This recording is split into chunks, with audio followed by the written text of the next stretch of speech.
great having a gavel.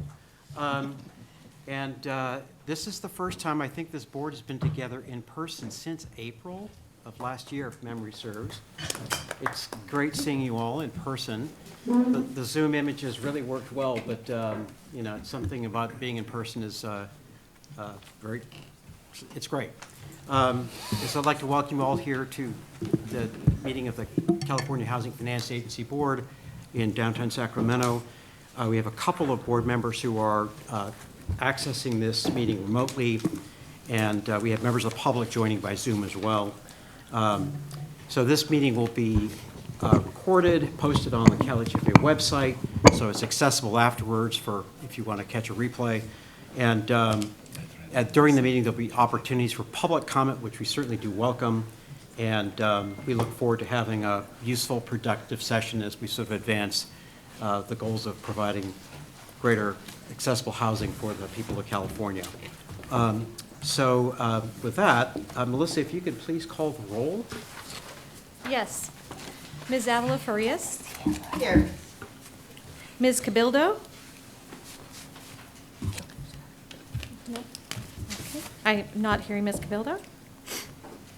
Chair Cervantes? Here. Dr. Imbasiani? Here. Treasurer Ma? Here. Mr. Velasquez? Here. Secretary Castro Ramirez? Present. Mr. Prince? Here. Mr. Russell? Present. Ms. Sotelo? Not hearing Ms. Sotelo. Mr. White? Here. Mr. Williams? Here. Mr. Silber? Not hearing Mr. Silber. Ms. Miller? Not hearing Ms. Miller. Ms. Johnson Hall? Here. Good morning. Chair, we do have a quorum. Thank you so much. I believe that Member Cabildo and Member Sotelo are accessing this meeting remotely, so it might be worth having IT check to make sure that they're able to dial in, just to see if we can work that out. We're exploring hybrid here. With that, we have in the packet the minutes from the last meeting, which was January 9th, and I'll ask if there's a motion to approve the minutes. I move that we approve the minutes. Member Farias moves to approve. Is there a second? Second. Great, thank you so much. And with that, are there any changes, proposed changes, or objections to the minutes? Not hearing any. Our protocol is to approve the minutes by consensus if there's no objections. So with that, I'd like to sort of start off as with a moment of recognition for one of our longtime board members, who's sitting to my immediate right, Dr. Vito Imbasani, the Secretary for the California Department of Veterans Affairs. He has served on this board for 8 years. There's a font of experience and history with the board. He's been a champion for veterans. There was a board meeting we had last year where you talked about your work and the work of the Veterans Affairs Department, and it was really inspiring, as you know, come from a military family also. So it's great to see how California steps up for veterans and the people we have engaged in that effort. It really means a lot to that community that served us and our country. And Dr. Imbasani is moving on to a new stage in his career, and we'll be having a replacement for him. And I think with that, there's two things, one of which is I would like to turn it to you, Dr. Imbasani, to say a few words and make some introductions. And we have just a recognition for you after you finish. Oh, dear. Well, thank you very much, Mr. Chair. I really appreciate this. I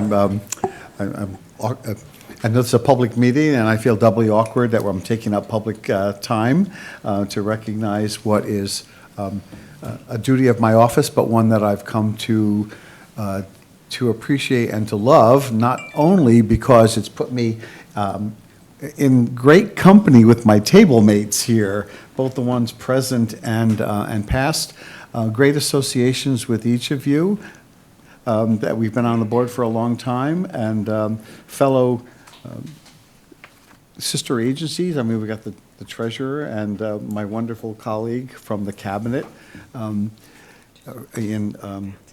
Lourdes and Gustavo in housing, and they've helped me out in our CalVet ventures. I leave you only because I am ex officio member of this group, and on the 28th of March, when I take the oath of office to become the chair of the California Institute of Regenerative Medicine, that is the stem cell agency that California voters created in 2 ballot initiatives in 2004 and 2020. A $12 billion agency that funds research here in the state of California that promises Californians an accelerated use of the most modern techniques in science to deliver cures. And in 2004, I can tell you this was just a hypothetical, but there are now 91 medicines, techniques, and other therapeutics in stage 3 clinical trials in California. It's no longer science fiction. Stem cell research and embryonic and gene therapy is no longer hypothetical. The concepts have been proved and the therapies are there. Part of my job is to figure out how do we pay for some of this therapy. If we can cure a 10-year-old black boy of sickle cell for the rest of his life, but that therapy costs $1.6 million, how do we pay for that? That's my new job. But ex officio, so on the 28th, I will have no officio from which to be ex. So I will have to legally bid my adieu to this board, but I thank you.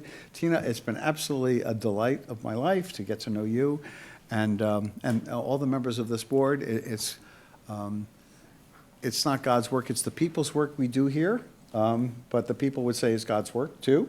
And it's gratifying, and it's wonderful to have, over the years, such tremendous, well-thought-out input, not just from staff, but from the members of the public who respect this board, respect what it does, and work so well with it. Thank you all for that.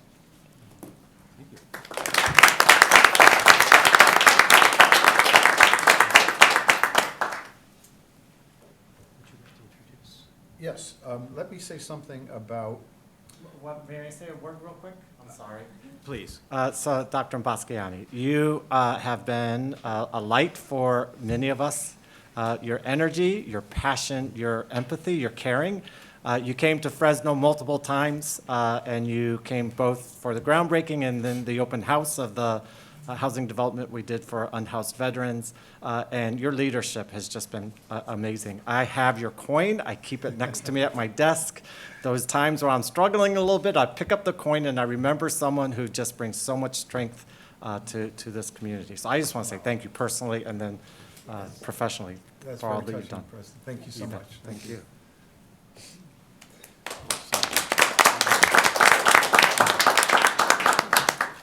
Mr. Chair, may I introduce my designated replacement? Please.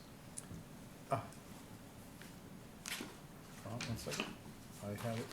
I just have some notes right here. Here we go.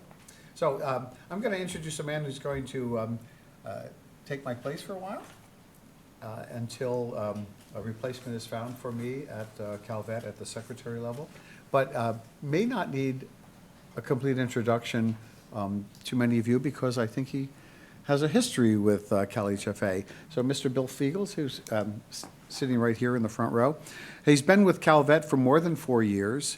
He began by managing several key strategic initiatives for our home loans unit and is now the supervising property agent overseeing all of CalVet's loan servicing operations.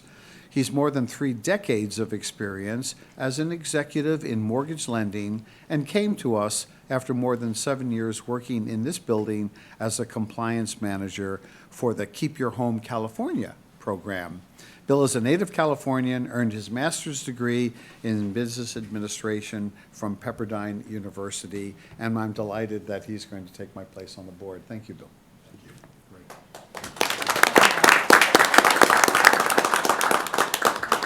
Yes, Secretary Mr. Chair, Pastor Ramirez. Yes, thank you so much. Secretary Imbasiani, I think Preston said it best. Your light and your strength has been incredibly uplifting for all of us as a member of the cabinet, as a member of this board. And just wanted to let you know that we appreciate your leadership. We appreciate you being a champion for housing, a champion for veterans. And I will not forget, and I hope you will not forget, because we have a small presentation, the opportunity that the state housing leaders had in San Diego a few months back with Tina, Gustavo, and myself, sitting down with you and many members of our grand, state that are working on housing issues, that are working on expanding housing opportunities. We had a robust conversation about what the state is doing to ensure that we are expanding the number of homes that are affordable to veterans, that we're connecting our housing investments with services and support to ensure the level of stability and to ensure that veterans are able to thrive. And we were also there in the company of local leaders that spoke so highly of your impact and your leadership. And so as a memento and as a remembrance, we took a picture in San Diego that I'd like to present to you. We hope that you will hang this in your office. This is a picture that I think really captures the spirit of working together, housing leaders for the state, working together to expand the number of homes, working together to ensure that all veterans have a place to call home. And as you begin your new journey, we want you to know that we respect you. We are incredibly grateful for your many contributions. Oh, Lourdes, Thank thank you you. so much. Right. When people ask who's the handsome guy in the picture, of course it's Gustavo. Right? That is a beautiful picture. Thank you. That was really touching. Thank you, Lourdes. Well done. We'll have to put that up on the Zoom screen. And you may have something to say as well, or you may give your talk. Okay. And maybe one last note. I think it's, Dr. Masani's moving on to what is really a cutting-edge part of what California's about. And we thought maybe it was only appropriate to give him an analog clock to help keep track of everything as he's moving on to the 22nd century technology. Oh. So with that, just a little something for your desk, That's really sweet. and hopefully we'll keep the time accurately, not to the micron, but at least to the minute. That's And there really you go. sweet. Thank you so thank much. Thank you very much. Thank you. And I'm going to recognize Member Farias. Thank you, Chair Cervantes. I just wanted to take a point of personal privilege and also thank you. It's been an amazing 8 years. I want to thank you for your thoughtful dialogue, for educating us throughout this process. You have always brought amazing perspective from different angles, and we all benefited as board members from that, and I personally benefited from that. So thank you for always reminding us that life is a journey of learning and reminding us of that we are never subject matter experts, and to have that thoughtful dialogue. So thank you, and I hope we stay in touch. And with that, I'd like to turn this over to our Executive Director for her comments, and then we'll get our session moving. Thank you, Chair Cervantes. I will just agree with everything that has been said about the wonderful, peaceful learner, Dr. Imbasiani. And let everyone know I have his personal email. I have everything to get in contact with him, because he was glad to share it and continue to share with us and dialogue with us even after he leaves here. So thank you for that commitment as well. We've been on the board together since 2015. And I speak for everyone when I say working with you has truly been one of the greatest pleasures of my professional career. And I just love listening to you play the piano as well. there's so many layers to Dr. Imbasciani beyond what we actually see, and so you will truly, truly be missed, not only by myself, but as well as I speak for the staff of CalHFA as well. So I know that we have a long day today, so I just have a few other brief comments, Chair. I talked at the last board meeting about our strategic business planning and my desire for CalHFA to use that process to really drill down on who we are and who we want to be. So the team is looking ahead to create strategic goals for the next 3 years versus year over year. And these goals will guide our annual business planning. You'll hear more about that a little bit later in the agenda. That's item number 5. But ultimately, my hope is that this kind of planning will allow us to be even more efficient, but moreover proactive in our strategic planning going forward. Moving on to the mortgage relief program. Our marketing and outreach team held a press event on February 7th to get the word out about some program expansions. It was hosted by a local housing counseling agency, NeighborWorks of Sacramento, and we also had representation from a group called the Ring of Democracy, who is also one of our great community-based organizations here locally. So the event led directly to over 130 news articles and radio and TV spots in both English and Spanish, and a couple of other languages as well.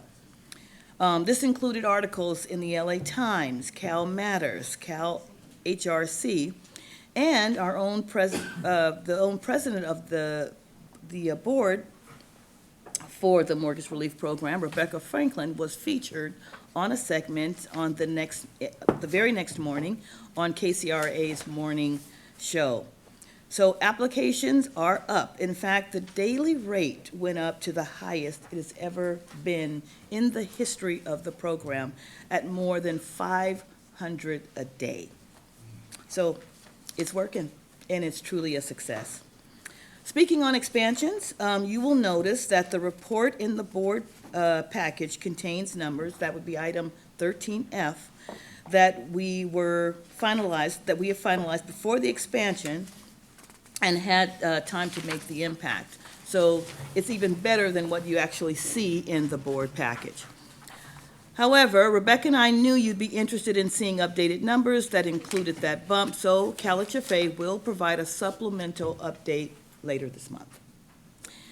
And more events. So lastly, I want to share with you that I've been busy these past 2 weeks speaking at some wonderful engagements. First, on February 25th, I accepted an award from Sacramento Black History Expo, where I was recognized because of the great work our CalHFA team has done in support of Black home ownership.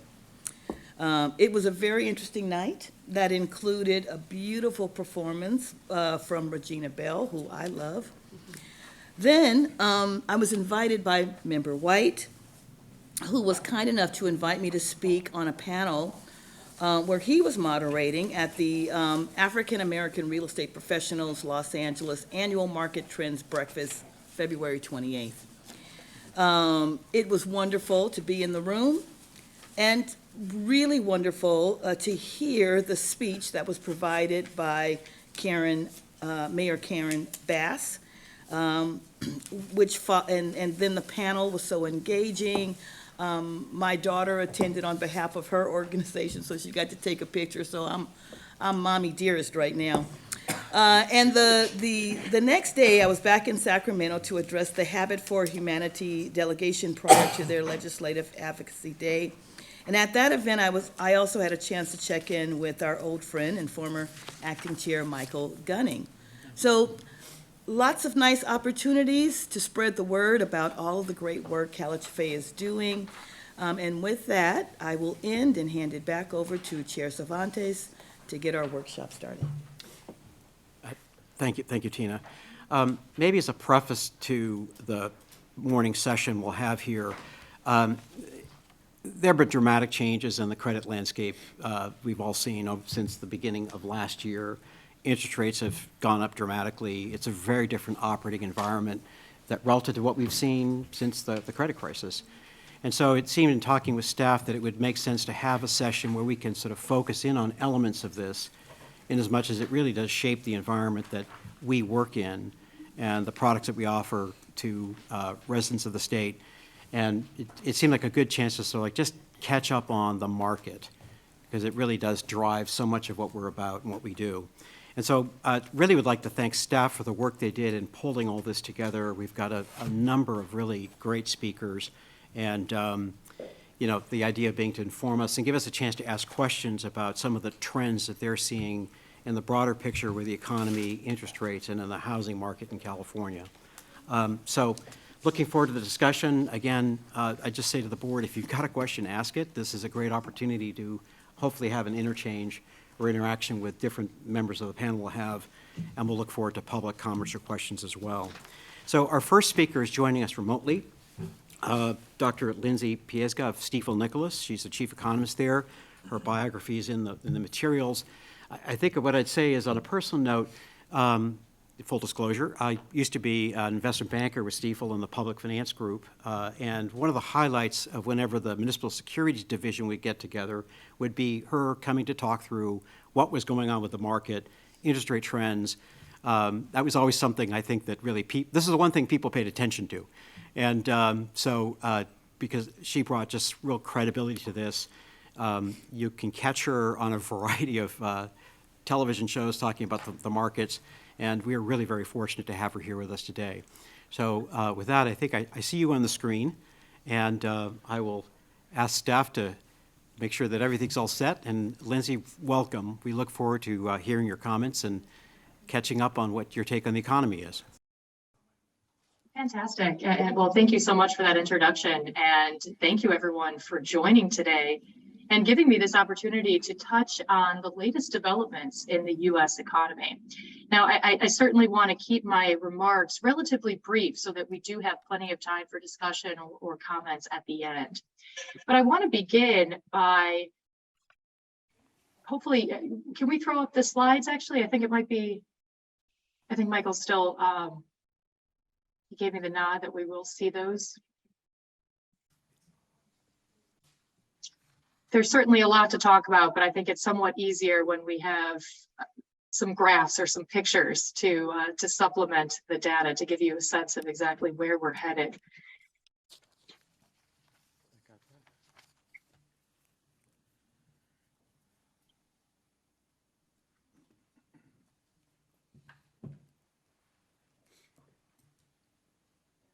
Can we make that on the full screen?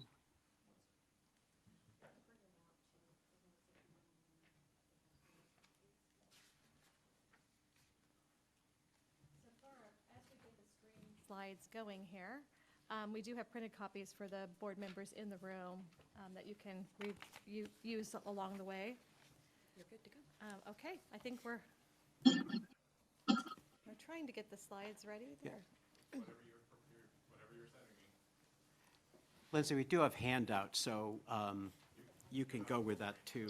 Oh, let's kick it off with handouts then, while Michael works on getting it for the screen. If we have the handouts in front of us, let's go ahead and start on the first slide. It certainly has been an exciting start to the new year, beginning with the first FOMC rate decision of 2023. As we know, the Fed opted to raise rates just 25 basis points after reducing the size of rate hikes from 75 down to 50 beeps in December, the final meeting of 2022. So when we look at what Fed policy has done, we've seen 8 rate hikes now in less than a year, and the committee has now increased that upper bound of what they say is the target range to 4.75%.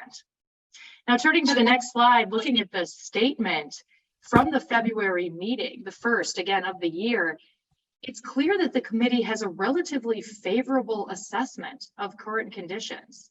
The Fed continues to characterize growth as modest, with modest gains in spending and robust job creation. And while the Fed has certainly acknowledged that inflation has come off of peak levels, inflation remains still elevated, well above the level that the committee would be comfortable with in terms of reinstating price stability.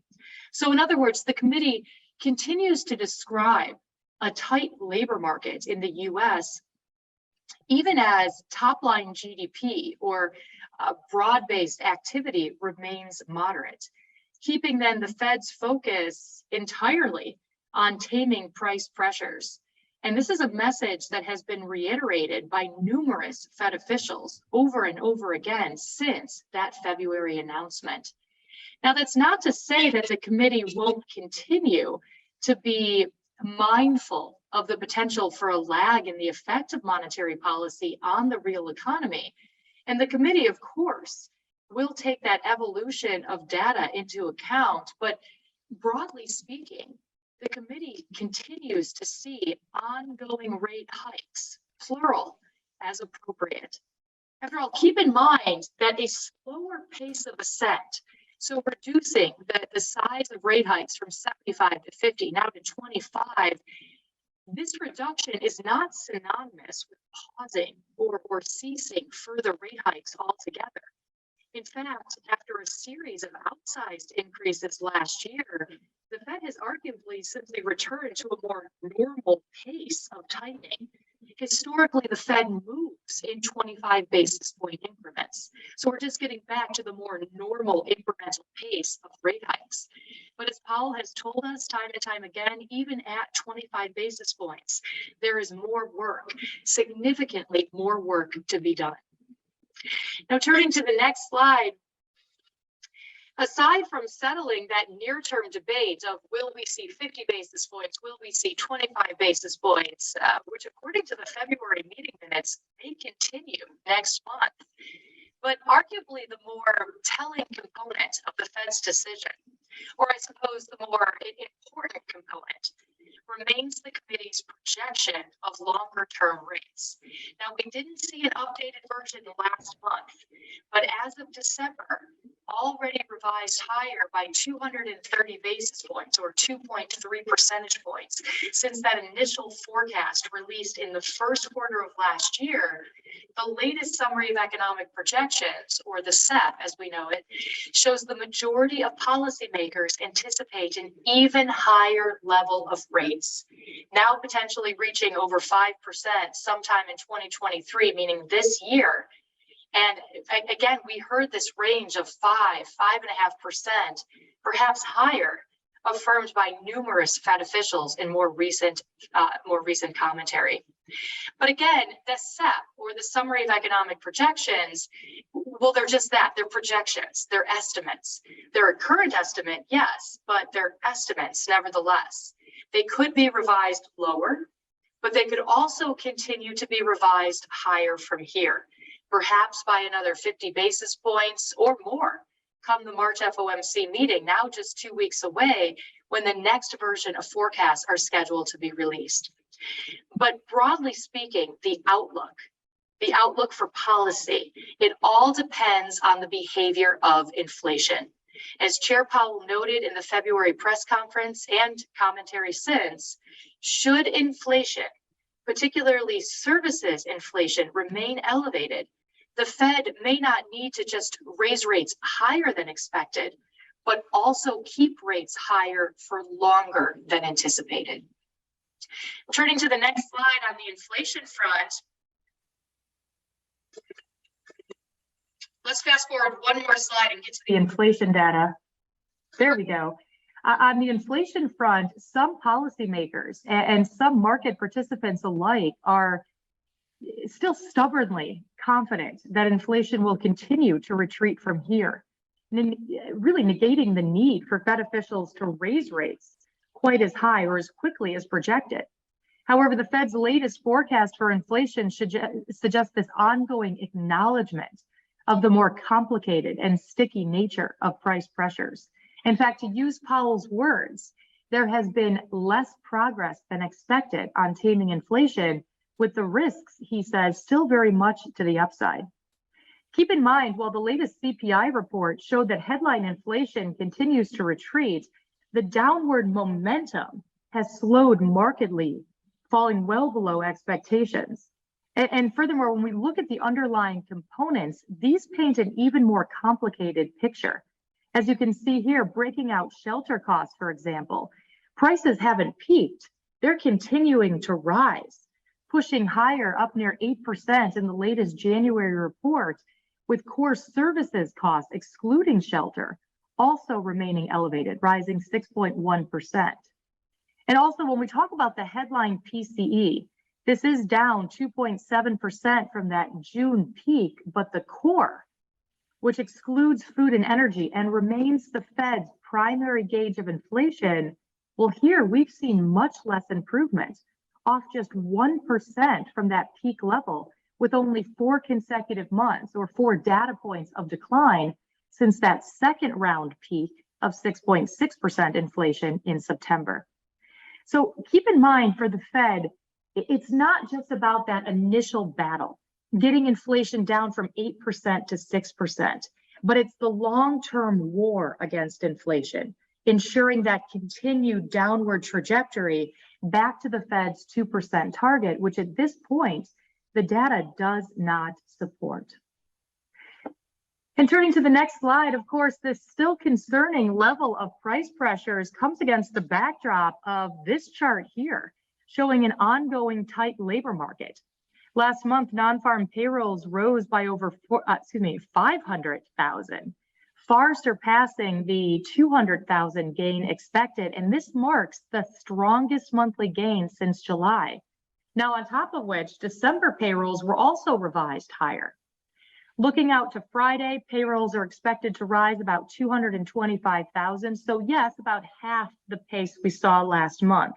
Still, smoothing out that month-to-month volatility, the U.S. labor market continues to put hundreds of thousands of Americans back into a position of gainful employment each month.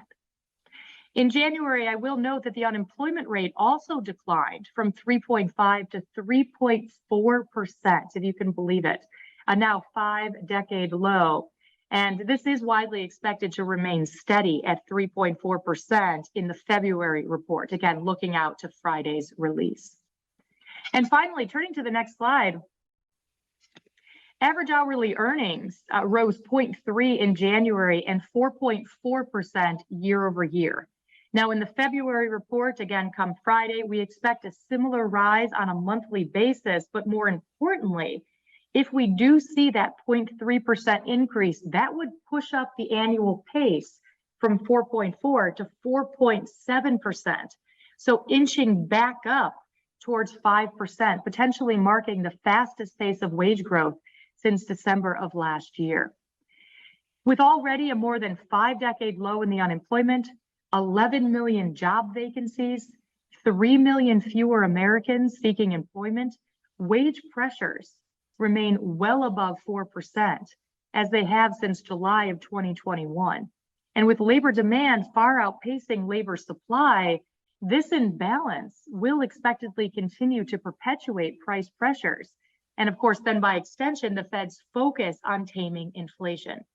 In fact, even if there's some skeptics out there in the audience dismissing some of January's payroll increase to one-off seasonal effects, to which there were some, but if we couple that with earlier upward revisions to activity, the Fed still should feel very much emboldened by the recent data to continue to a significantly higher level of rates, with at least half of their dual mandate, meaning full employment, seemingly satisfied.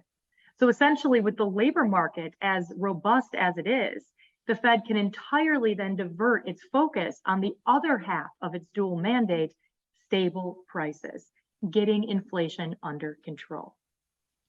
That being said, turning to the next slide, the impact of earlier policy initiatives coupled with additional policy action to come, this will expectedly weigh, increasingly weigh on top line activity going forward. Now, looking in the rearview mirror, the surprising resilience of the consumer was enough to keep growth positive at the end of last year.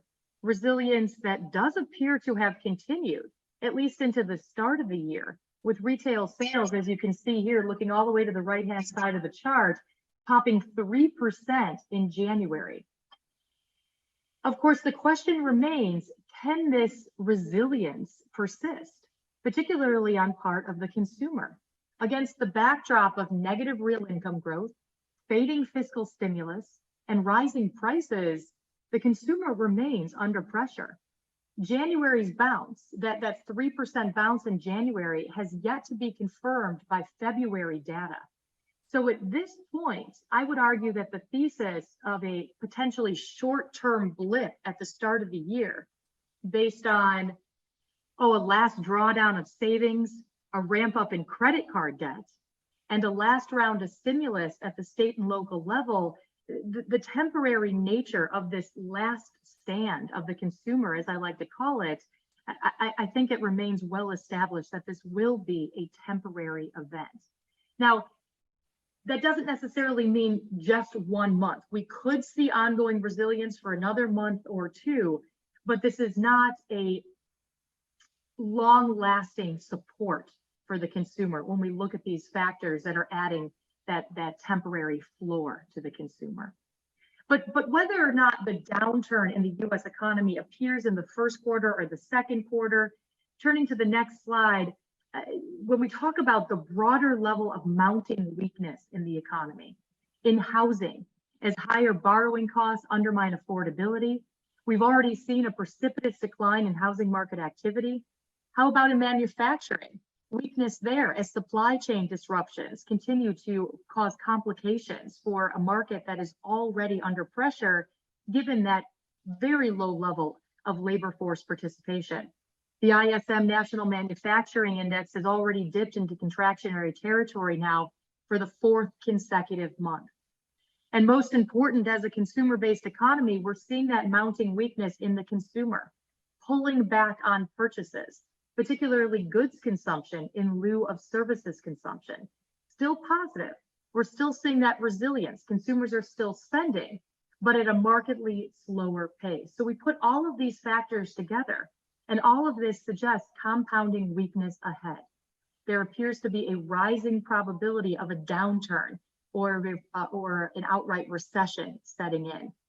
Although to note, the Fed chair has been quick to denounce this conclusion, as he did at the February conference and in recent commentaries. Participants, he said, have different forecasts, but generally the committee is optimistic that while we will see subdued growth and some softening in the labor market, we may be able to avoid an outright technical recession. I don't necessarily share his optimism, as monetary policy intentionally taps down consumption and investment. Inflation may have peaked, but again, that's not the real question. The real question is, how long will inflation remain elevated? That will determine the pathway for policy and ultimately the depth and duration of the slowdown or outright recession. The Fed has said it will stay the course until the job is done, but if inflation remains stubbornly elevated, likely because of supply side variables that the committee has little or no control over, well, the Fed may be forced, again, not only to raise rates higher than expected, perhaps as high as 6%, as we have long forecasted, but officials may also be forced to keep rates at that elevated level beyond current expectations, which is the market still looking for a rate cut later this year. In fact, turning to the next slide, as this uncomfortable realization has begun to set in, meaning the market anticipating it now or embracing the scenario of a higher for longer outlook for rates, we've already seen, as we predicted, somewhat of a backup in longer term rates, and we could continue to see this trend for some time, mimicking, if you will, last year's rally in longer term rates. Now, we saw rates move down quite precipitously in a very short period of time going into the end of last year. And while a higher rate environment, as we now see, is unlikely to be a permanent phenomenon, sustainable downward momentum, and that's the key, because we do expect ongoing volatility here, but sustainable downward momentum will only return to the market likely after we have two factors set in place. One, the Fed is at or nearing the terminal rate, but two, inflation has established a meaningful downward trajectory back towards the Fed's 2% target, meaning the committee and the market believe that inflation will be returned and has shown proof that it's returning to that 2% level. While inflation does not need to reach the committee's 2% target before the Fed backs off from this more aggressive policy pathway, the committee is well aware that the risk of curtailing inflation taming action too soon is sufficiently larger than overshooting. The former would potentially allow inflation to become permanently entrenched in the economy. The latter, however, the Fed says it can easily solve by simply cutting rates at a more rapid pace. Turning to the final slide, just to quantify what we've been talking about, I want to emphasize that the Fed made a policy mistake at the start of this cycle, at the beginning, by holding on to its transitory language, arguably for dear life, and maintaining that crisis level accommodation well beyond what was appropriate. Remember, we had crisis level policy at the start of last year. The Fed will not then risk making a second mistake on the back end by cutting back too soon and letting inflation run rampant. Not only would that risk undermining the progress already made, but could force the Fed then to engage in a more painful second round of tightening, as we've seen in the early 1980s. So again, not only are rates likely to be higher than previously expected, but should inflation, it's all about inflation, should inflation remain elevated beyond what the Fed anticipates, even as the Fed nears that terminal level, rates may not continue to push indefinitely higher, but rates may need to remain at these elevated levels for much longer than the market has anticipated. And with that, turning to the final slide, I will stop there. Let's open it up to questions, comments, general disagreements are also very welcome. Lindsay, that was, I think, in a word, sobering. I'd like to open it up to members of the board to see if you've got follow-up questions, and then we'll ask for any questions from members of the public. Are there board members with questions for Dr. Pieska on the presentation? I'm looking here. Secretary Ramirez. Thank you, Chair. Lindsay, thank you for the presentation. Just a very brief question regarding the slide that speaks to wage growth. You indicated that we are seeing the fastest pace of wage growth, and I'd like to better understand what you attribute that to. So like we see in any sector of the economy, when a resource becomes scarce, the price of that resource is pushed high in the market to find that clear level. Ooh, we're having a hard time. You're kind of breaking up there a little bit, Lindsay. Oh, I apologize. What we're talking about is what we see in terms of any sector of the economy. The resource becomes scarce. The price of that resource is pushed higher in the marketplace. So in this case, we're talking about labor, and labor demand is elevated, labor supply is extremely limited. And so businesses desperate to find those workers have been forced to increase compensation to try to entice sideline workers into the marketplace. Now, some businesses have tried to do this with non-traditional metrics, offering better healthcare, offering childcare services. This is something that we've certainly heard from a number of small businesses trying to offer to potential employees. Others have been offering social programs, pizza parties on Friday, anything to try to entice workers into those job vacancies. But most businesses have had to rely on the more traditional component, i.e. higher compensation, which has kept then wages not only pushing higher, but in that elevated range, as you can see in that chart, about 4 to 5% on an annual basis for the better part of 18 months now. Thank you. Thank you. Other questions? I see Member Prince. Follow-up question to Lourdes's question, because I'm trying to think of the policy implications for us. And what I'm seeing in Santa Clara, and I think happening throughout the Bay Area, is that as incomes are going up, and then we apply like the 50% of AMI to creating rents for affordable housing, that the real people on the wait list or who are applying make much less. And so they automatically move into those tax credit units with of being rent burdened.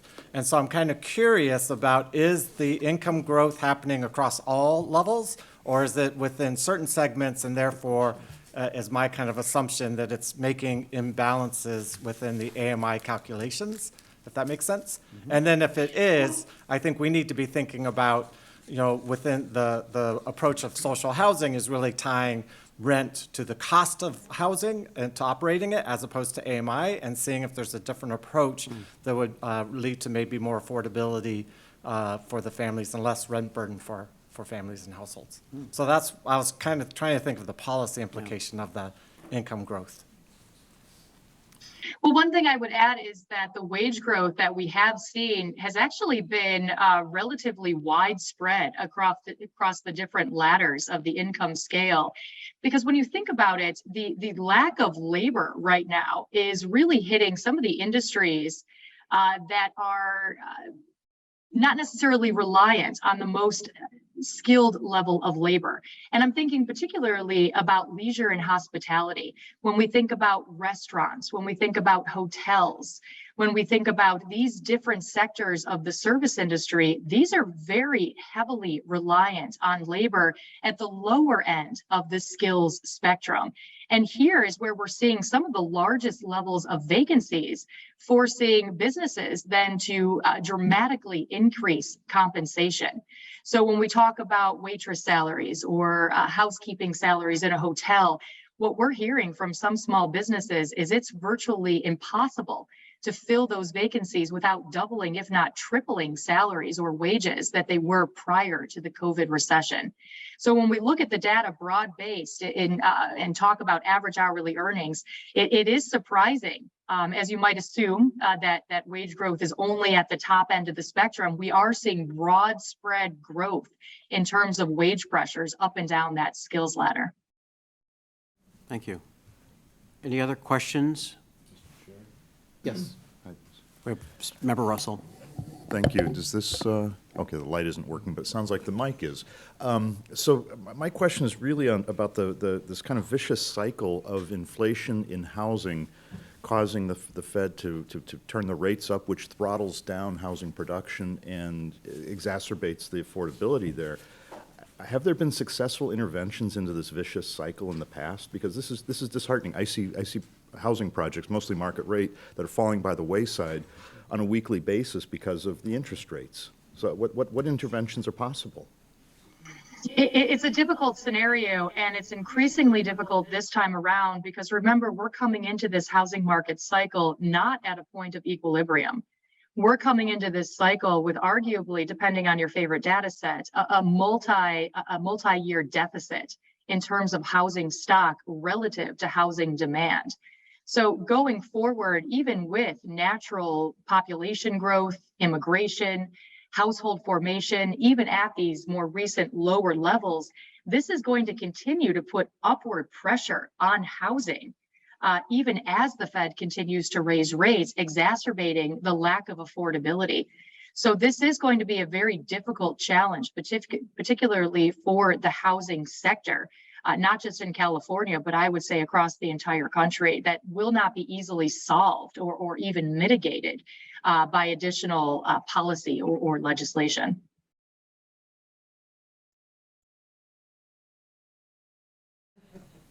I think I've got one, which is, there's been a lot of discussion about the Fed and engineering a soft landing. I get the sense from listening to you that you're looking at this is going to be a bumpy ride, to put it mildly, with rates staying higher longer, a recession this year. I mean, what's your, I don't know if you could do an over-under on how this works out. Is it going to, where do you see us like by year end on all this? Well, keep in mind that typically the Fed is raising rates when the economy is overheating. And at that point, the Fed taps down consumption, taps down investment, and we see a slower rate of growth and by extension, then a more benign level of inflation. But this time around, the Fed is raising rates at a time when the economy is not overheating. Now, yes, we did see resilience in the second half of last year, but if we smooth out the back-to-back quarters of negative growth at the start of last year, we're talking about very, very minimal levels of activity. And so as the Fed continues to raise rates and presumably well beyond the peak levels of inflation, as historically the Fed does need to raise rates above that peak level in order to reinstate price stability, this will likely result in a sizable downturn in top line growth. Now, whether it's a downturn or a technical recession, arguably we're splitting hairs. That's very much an academic debate, in my opinion. Whether, again, however we classify it, or Alan Greenspan once said, it's not a recession, it's a cumulative unwinding of economic activity. Again, regardless of what we call it, hardship is hardship for the average American, the average small business, your constituents, your colleagues. And so I do think that this difficult environment, given the lackluster level of top line GDP, given the elevated and sticky nature of inflation, and the likely pathway for the Fed to need to raise rates well beyond expectations and maintain that heightened level, that will result in a sizable downturn in activity. Now, am I forecasting anything near a depression? Absolutely not. But negative growth, yes. And persistently negative growth for an extended period of time, 2 to 3 quarters.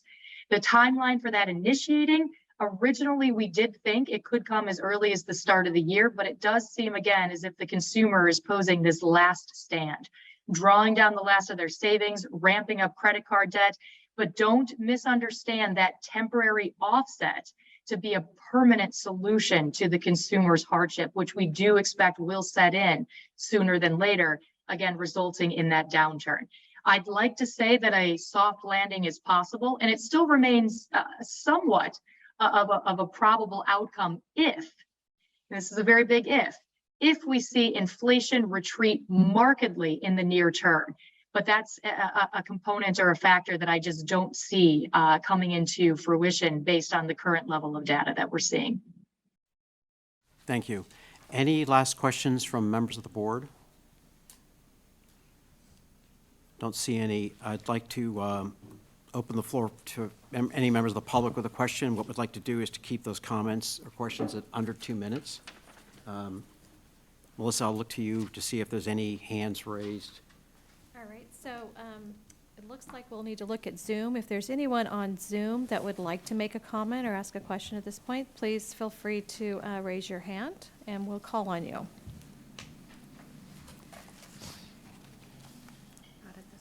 Okay, I'm not seeing any hands raised at this time, so thank you. Thank you very much. Lindsay, thank you very much. It was enlightening, like I said earlier, sobering. You know, it's helpful to sort of like frame the world we operate in and maybe what we see out ahead. And really appreciate your thoughtful comments and hope it all smooths out. So thank you so much. Appreciate it.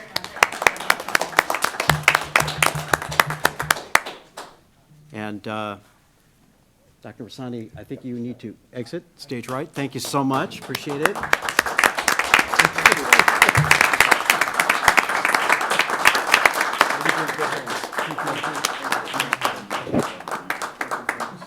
A dramatic exit. What can we say? Rightfully so. Rightfully so. Next, we have Michael Novgorodic with us, who's a managing partner at Novgorodic and who specializes in affordable housing, community development, historic preservation, renewable energy with a focus on the real estate taxation and accounting. And he's an author, advisor, speaker, and will be here with us remotely as well because he's on Capitol Hill, as I understand it. So he's kind of finessing both sides of the continent. So if I can ask staff to dial him in to join us, that would be much appreciated.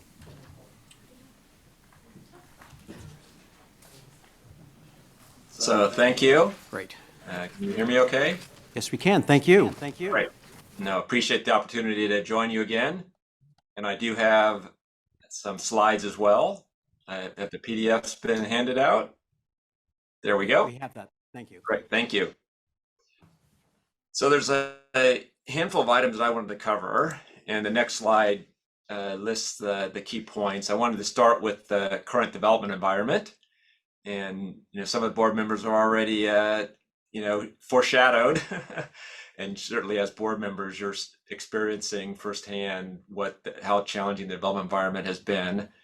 I then want to talk a bit about some of the additional resources that, just because of the way the statute is structured, are available. I also want to touch upon the income limits that Director Prince already talked about in terms of rising income limits for various tax credit properties. But I also want to touch upon the Affordable Housing Credit Improvement Act. We haven't gotten it enacted yet, but it's something that'll be reintroduced and will bring more resources to play in building and renovating affordable housing to the extent that we can get at least portions of it enacted. And then on the next slide, the current development environment, it's not a surprise to any board member or anyone who's in the development, investing, or lending community for real estate more broadly and affordable housing more specifically, particularly with respect to long-term tax credit and private activity bond financed housing. With inflation, construction costs are rising, as well as operating expenses are. And one of the challenges when you're developing affordable housing with tax credits and or private activity bonds is the impact of inflation on costs are fairly immediate. Certainly on construction costs, it's super immediate, and the ability to even develop budgets, not knowing what the costs are going to be because you can't lock in the budgets and all the rest, becomes super challenging. And when you're going through the whole process of applying for resources to finance your transaction, you find that it's constantly moving because your uses are rising. And I would also note, in addition to the inflation causing rising construction costs, which bring the sources and uses out of balance, it also increases operating expenses, which in turn leads to lower debt.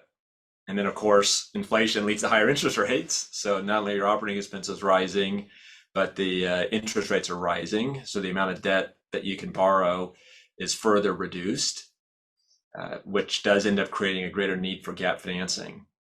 I will note that when you're thinking of the sources and uses of financing on these transactions, that inflation does end up bringing more private activity bond cap, does end up bringing more tax credits that can be allocated. It does, to the extent that inflation is getting reflected in median incomes and the like, it does lead to additional, rental revenues that a property can generate. So the inflation does affect both sides of the sources and uses.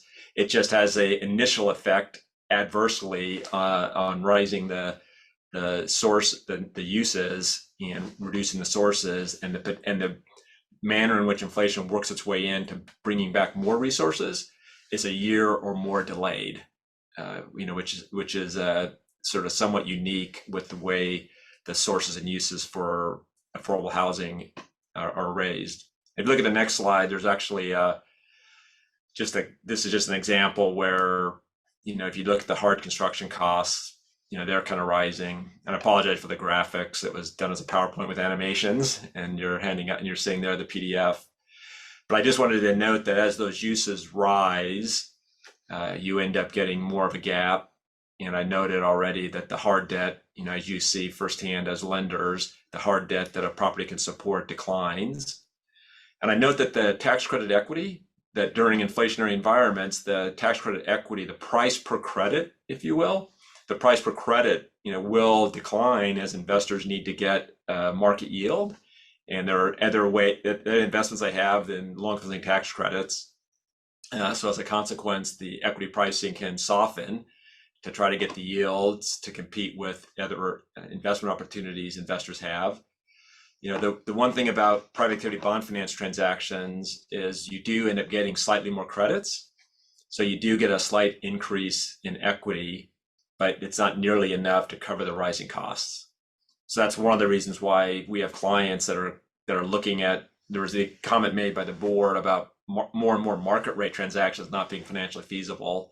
The same thing is happening with bond finance, tax credit transactions, that once they get where they think they have all their sources together, the uses are rising, so then they have to get more sources, and they fall out, if you will, in terms of being financially feasible. So you're going back, needing to get more, if it's a 9% transaction, get more 9% credits. Otherwise, you have to find other soft financing to keep the project moving. And then if you look at the next slide, as if, inflation and high interest rates aren't kind of challenging enough in the affordable housing tax credit finance space, there is, from a standpoint of the equity investors, a super dynamic environment, both within the credit investing community and more broadly.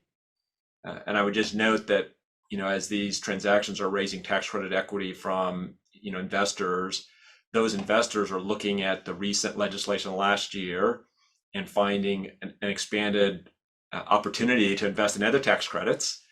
There's a great increase in energy tax credits, which will help in terms of, allowing America to develop a lot more clean energy sources.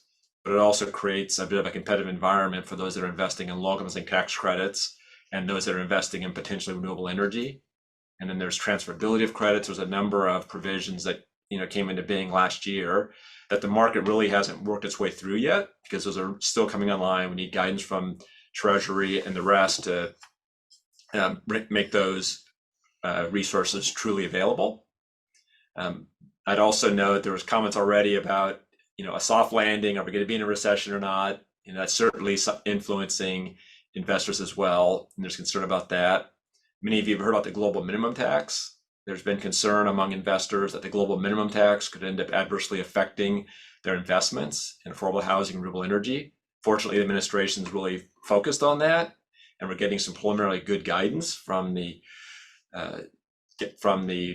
bodies that are issuing such guidance on the global minimum tax. So we're hopeful that we'll avoid any adverse effects of that. And then, many of you are also aware the Community Reinvestment Act is going through, a reframing. They're updating the regulations. Originally they were going to be out by the end of last year, then they were going to be out by the first quarter of this year. Now it's looking like the second quarter of 2023. And, I would say roughly 80% of investors in affordable housing tax credits are banks, financial institutions that are highly motivated by Community Reinvestment Act. And there's some concern that those rules will come out and not be as favorable as they are now. So there's been a lot of efforts to, try to convince the Federal Reserve and the OCC and the FDIC to come out with rules that are at least as positive and encouraging of tax credit investing now or in the new rules as there is now. But there's definitely concern there. And I would just say there's a number of other sort of factors. So in addition to the impact of inflation, high interest rates, the equity markets itself have a lot of dynamism to them, which has led to somewhat softening of equity pricing. And if you go to the next slide, we can move away from some of the bad news and some of the potential good news in the sense that there's more resources. And this right here is the private activity bond cap that's available, to a given state. It's per capita.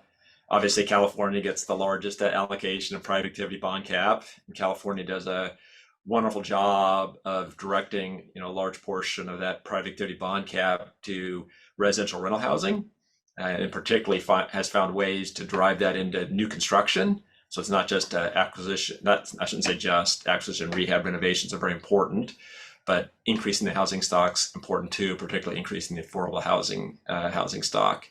And you can see how in low inflationary periods, the bond cap stayed at 105, and now with the higher inflationary environment, the bond cap is rising more. So this year it went from $1.10 to $1.20, nearly a 10% increase in bond resources, which is good. And then depending upon what inflation is in 2024 and 2025, there'll be increases of $5 or it could be more as well. And then the next slide just is an example of the increase in resources, but here it's on the 9% side. If you look at the 9% resources, it was somewhat flat because it was a low inflationary environment when you go back a few years. And there's obviously delays and such in terms of how the calculations are done. And then unfortunately, in 2022, the 12.5%, there's a 12.5% increase in 9% credits that was left to expire. So we actually saw a decrease in resources in 2022, obviously at a time when resources are really important, but Congress couldn't pass the extension of that increase. And we're hopeful that that extension will pass this year, but it will take an act of Congress. And in a divided government right now, or divided Congress, getting something, a large tax bill, will certainly be a challenge. We'll talk about that more in a moment. But you can see that in 2023, it did go up like 6 or 7% from $2.60 to $2.75. And then similarly, you'll get additional resources to the extent that, depending upon what the inflation is. And obviously, these numbers are per capita. So to the extent there's population increases, there become slightly more resources as well.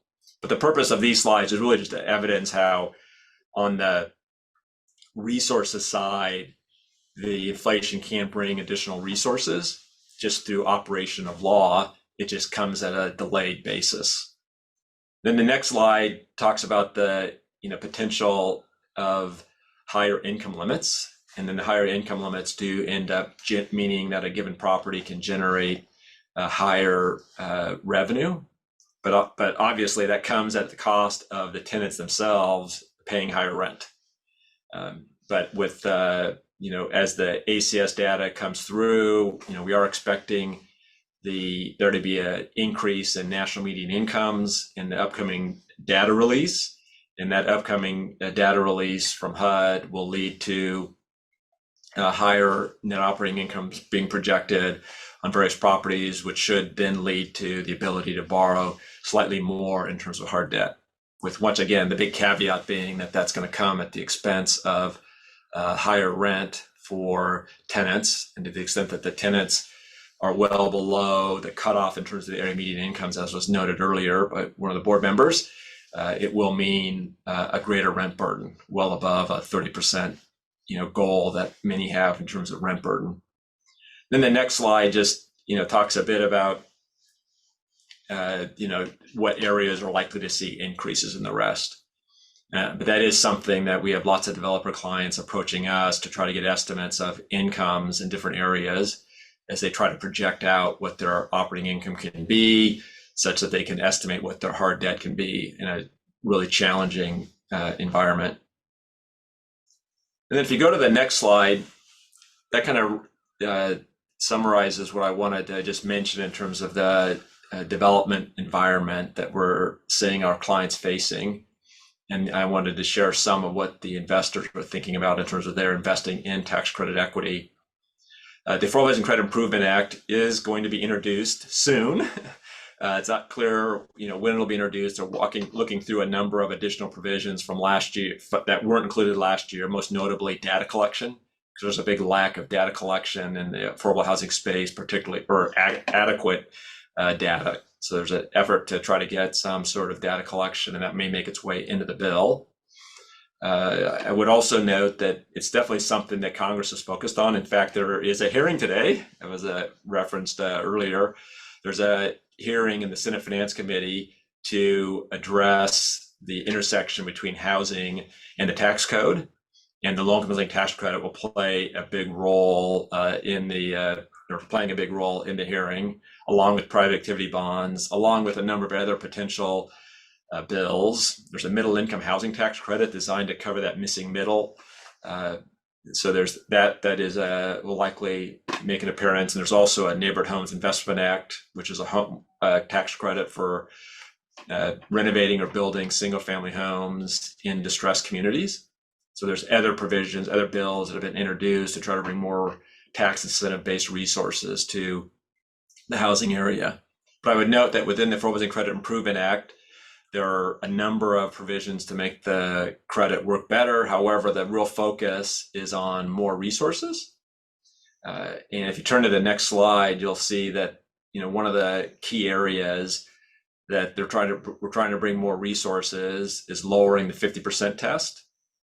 And that's something that, as many board members, all the board members probably know, that if you finance more than 50% of your land and building costs, you get tax credits on the entire property. The challenge, of course, is, you run up against your bond cap, and then you're limited on how many properties you can finance and generate tax credits for. The focus of this bill is to lower that test to 25%. So you basically could use less bond cap for any given transaction, fund the balance with taxable bonds, and then basically potentially double the number of properties that can get the 4% credit. And the 4% credit, can be, there's a 30% bonus. It can be more than 4%. It can be 52%, but it's generally going to cover 30 to 45% of your project costs. And obviously, you got to cover the balance with hard debt or other soft money. And I would say that when I speak nationally, which I do quite a bit, I always call out California for what a wonderful job California has done with its state credit.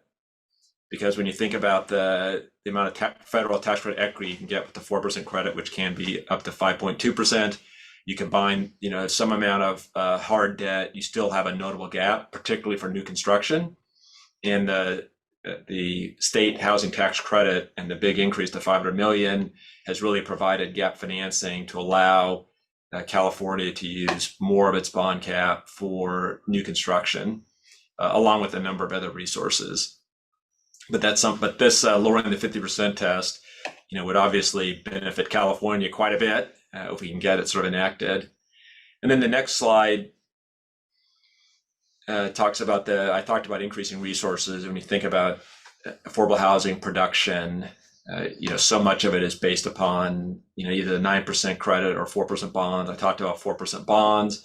Here's the tax credit at the 9% credit. And there's just a goal to try to get that 9% credit, get additional allocations for it. At a minimum, get the 12.5% back that we lost last year.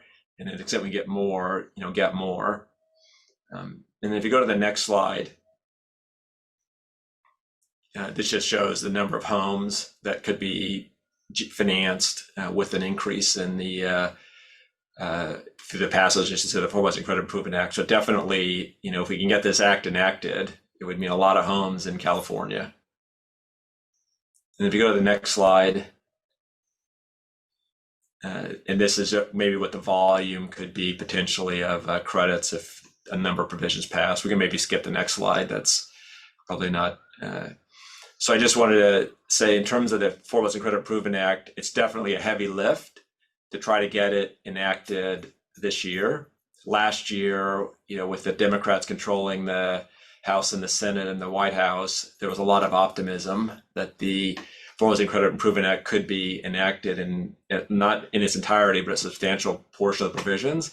And they did make their way through the House. It just didn't make its way through the Senate. I'll note the Inflation Reduction Act last year did create a number of provisions that'll make renewable energy more feasible with affordable housing. And I do expect we'll see more solar and the rest as part of budgets for affordable housing developments, but it didn't provide any super substantial resources to make more affordable housing available in California or throughout the country. And now we have to rely on bipartisan agreement, and the cost of these provisions will make such agreement quite challenging. And with that, that'll bring the formal part of the presentation to a close, and I'd love to open it up to questions that board members or the public might have. Michael, thank you so much. I'd like to open it up to the board member, and I see Treasurer Ma has her hand raised. So thank you, Michael. We know that some states don't use all of their bond cap. I mean, is there any way to give it to us? Because we need it. That is a great question, Treasurer, because there is with the 9% credit, as you know, there is this national pool where states that don't use it, it gets reallocated, to the states that are using it all. And for the most part, every state uses their 9% credits, and as a consequence, there's not much that goes into the national pool. It's just little pieces that, calculation errors and things of that nature. And California always participates in that national pool. So kudos to you for managing the California program in a way that California can get those credits from other states. Because I'm always amazed that some states don't use all their credits, and as a consequence can't even participate in getting it from other states. So that's good work on your behalf. There has been talk about having a similar national pool for private activity bonds. The problem is one of politics. in the sense of getting, the support, a broad enough base of support for something like that relative to the cost. And that's one of the reasons why the 50% test being lowered to 25% is the avenue that's being pursued, is it makes it an entirely housing related matter. And to the extent you start doing national pool reallocations for private activity bonds and the rest, it goes beyond housing to all the various uses of private activity bonds, which changes the debate quite dramatically. So that's the kind of the politics behind the focus on lowering the 50% test. Thank you. And Member White has a question. Thanks, Michael. I'm I am a glass half full person. And so we've talked about lowering the 50% test. We've talked about attempting to recover other states' bond activity. With that said, we also talked about being able to use higher income limits, which is going to cause a higher rent burden for some of our most vulnerable income cohorts. Does some of that support of lowering the 50 to 25 and perhaps capturing other states' bond activity, and does that help with the rent burden that would be caused by the using higher income limits? So certainly the lowering the 50% test to 25, would allow the existing bond financing to cover more properties. It does mean that each property that it didn't finance has slightly more hard debt if there's not other soft debt. So that in of itself, I don't think addresses that specific question of kind of bringing it lower. But I will say that if you lower the test from 50% to 25 and you can finance more bond transactions, it would lend itself to more bond capital to go for acquisition rehab and renovation of existing housing, either market rate housing that could then be made affordable or existing affordable housing that is in need of renovation. So I do think the resources in of themselves can be purposed in a way that does help serve the more rent burdened. And I'm very sensitive to the notion that the fact that the income levels are rising and the fact that that can lead to the ability to borrow more does create a greater rent burden on existing families. Okay, thank you. I've got Member Prince and then Yeah, I have Tina. so many, Michael, nice to see you. I have so many questions. So following up on that, I'll come back to that because I just lost my thought. I have small questions and then some big ones. A small one is, as we see a larger allocation of 9%, what's going to be the impact on pricing? And you've already talked about, pricing already being an issue in revenue and maybe there's gaps. So if pricing drops even more because more credits are available, is that going to create more of a gap or more pressure? Does that make sense? No, it does. And that's, I get the question all the time about, equity pricing.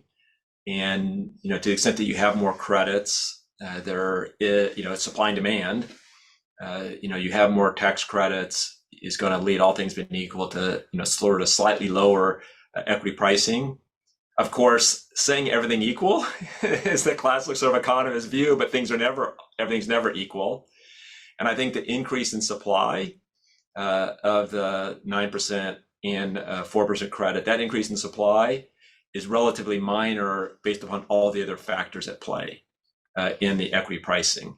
And I'd say the number one factor at play in terms of equity pricing is interest rates and what the long-term view of interest rates is. As you see the 10-year treasury, higher, you look at that and say, if it goes higher, then the equity pricing is going to be softened, and to the extent it comes down, equity pricing will be lifted. So I think you really have to look at the long-term interest rates to get a sense as to the direction that equity pricing is going to go. And then the other area that I would look at in terms of equity pricing, which I touched upon in the sort of prior slide, this global minimum tax is something that unfortunately, the administration got behind for a while and now is getting in front of it. And the global minimum tax, it looks like that'll be navigated in a way that won't have an adverse effect. And that the fact that it won't have an adverse effect is in some ways a positive effect, because then it means those investors that were concerned about the adverse effects are now feeling confident enough to continue on their plans. And then the other area I would look at is Community Reinvestment Act. Of all those areas I mentioned, the Community Reinvestment Act and what those changes are. Once those rules come out, I would say the only good news about that is if the rules do come out and tend to create some softening in pricing, those rules won't take effect for a couple of years for most institutions, so that could be muted. And then maybe a third area that I would look at is how the renewable energy credits end up competing with affordable housing. But all of those are somewhat either it'll be okay or it could be somewhat adverse. So I do think the near term trend in equity pricing is kind of flat to drifting downwards a little bit, depending upon most importantly interest rates. So about 10 years ago, I was part of a group of people who were advocating for a short-term increase to 9% to cover the repositioning of public housing through the RAD program. And there was a lot of pushback from developers saying, wait, that's going to affect our pricing. And so I find it kind of interesting now that it's like, no, let's increase it, that the pricing isn't such the argument anymore. But anyways, that's just a side note. I'm kind of curious about your thoughts around the national efforts and a lot here in California to create non-tax credit revenue streams or non-tax credit funded developments, really trying to increase predictability for developers and therefore reducing some of the kind of cost escalations that happen, but really move towards a non-tax credit model. I'm kind of curious your thoughts about the success of that or I'm sure you've thought about it. And a component of that obviously is that it works, in the models I've seen, it really works through increased voucher participation and utilization is at a pretty high rate throughout California, throughout the country, I think. And so I'm kind of curious about the national outlook on increasing vouchers that could then support either tax credit developments or non-tax credit developments. Right, that's a great question. There is at a national sort of policy level, there's the vouchers that are more of the sort of direct spending route to incentivizing and supporting affordable housing. And then there's the tax incentive route, which back in the 86 Act took a number of tax incentives and kind of rolled them in and became more targeted with the low income tax credit and then putting caps on private activity bonds and the rest. So it's really been these sort of two wings to the plane in terms of supporting affordable housing, the voucher side, and obviously within the HUD having public housing as well, but the vouchers in terms of supporting housing and the tax incentives. And I think the tax incentives have tremendous bipartisan support, both in bicameral support. And I think I think in some ways there's more opportunity to get the various tax incentives extended and increase as opposed to on the voucher side. I think from a pure budgetary perspective, there's tremendous pressure on funding, just in government funding, federal government funding, just in general, HUD funding, in particular. The last few years have been very strong for HUD funding. I think the coming years with a bipartisan Congress, I think the challenges for HUD funding are going to be kind of back to where they were maybe 5 or 6 years ago, unfortunately. Then my last question. So within the tax credit program, what about the idea of a 15% tax credit for PSH sites? And those developments are requiring more and more capital to make them work. They then really require getting debt, and the vouchers covering the debt payments, which adds another layer of complexity for the developer, right? Whatever the interest rates might happen, and another variable. So what about a 15% tax credit, and would that have any kind of willingness at the federal level to think about? It just becomes a question of what to emphasize versus what else, right? There's so many different opportunities or a number of tax bills out there. A 50% credit certainly would work, and it's practical, and you can develop legislation to do that, and there's a lot of reasons to do it. It just becomes a question of the various groups out there looking at the various needs, because the housing crisis is so great and so vast and so varied that there's a number of different sort of proposals, but that's certainly something I think is worthy of consideration. And we have Secretary Castro-Ramirez. Michael, thank you.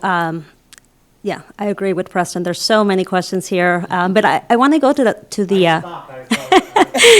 this is great. No, this is very good. I want to go to the slide on income limits, and there's a bar chart that shows the estimated change in very low-income households, and I want to make sure that I'm understanding this correctly because it shows a doubling of VLI households, or maybe that's how I'm interpreting it. And so I just wanted to ask if you can provide some more details on this and also sort of the implications. Yeah. No, that's actually those are the percentage of the country that will see what percentage of increase in the very low income limits. And just to kind of back up a second, tax credit rents are a function of area median income. It's 60% or less in most cases of area median income is the qualifying level for tenants, and then 30% of that 60% or less is the rent, the annual rent that can be charged by the developer for the tenants. And what this slide is showing in the far right with a 46% increase is 46% of the areas across the country are expected to see increase in income limits of roughly 7.5% to 10%. So that's just saying that the qualifying income levels will be rising at that level, which then means that developers would have the potential to be raising rents by that 7.5% to 10% level. And the good news is most developers, when they've ended up in those situations, have put caps on increases in rents and are raising them not at the max amount. And that's why most of our developer clients theoretically could be charging higher rents to their low-income tenants, but they haven't been going to the maximum level. Every once in a while, you hear of a developer that's done that, and it oftentimes makes the news. But this is really just demonstrating what the potential rent increases could be to low-income families. And it also means, from a financial feasibility perspective, for new developments, that if they're charging the max rents, they'll be able to generate more debt financing to make their projects financially feasible. But this could potentially lead to, maybe this was the point that you were making, higher rent cost burdens on families, particularly lower income families. Mm-hmm. That's correct. Mm-hmm. Yeah. I'm sorry, Tina, you had a question. I did. So thank you, Mike, again for coming before CalHFA and talking to us about this information, which obviously with so many questions, you can see how relevant and how much value you're bringing to the conversations that we were having here. The 50% test is one that the Secretary and I actually put an article together fairly recently. We both are, I would say, in agreement around lowering this test to 25% and the benefit that it would bring to California. I'm just wondering if you see any limits around the demand for federal tax credits. If this should pass, obviously, would there be a glut of supply, possibly forcing the pricing down? That's a great question in terms of the increase in the volume.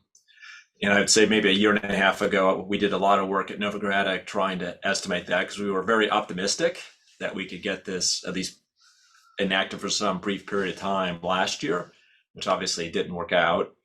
And we ended up canvassing a large number of syndicators, investors, and the rest. And there definitely would end up being, some degree of softening in the pricing. But it wasn't soft. It wasn't as if you do twice as many transactions, the price falls in half. We were talking sort of percentages, minor percentages in terms of the effect on pricing.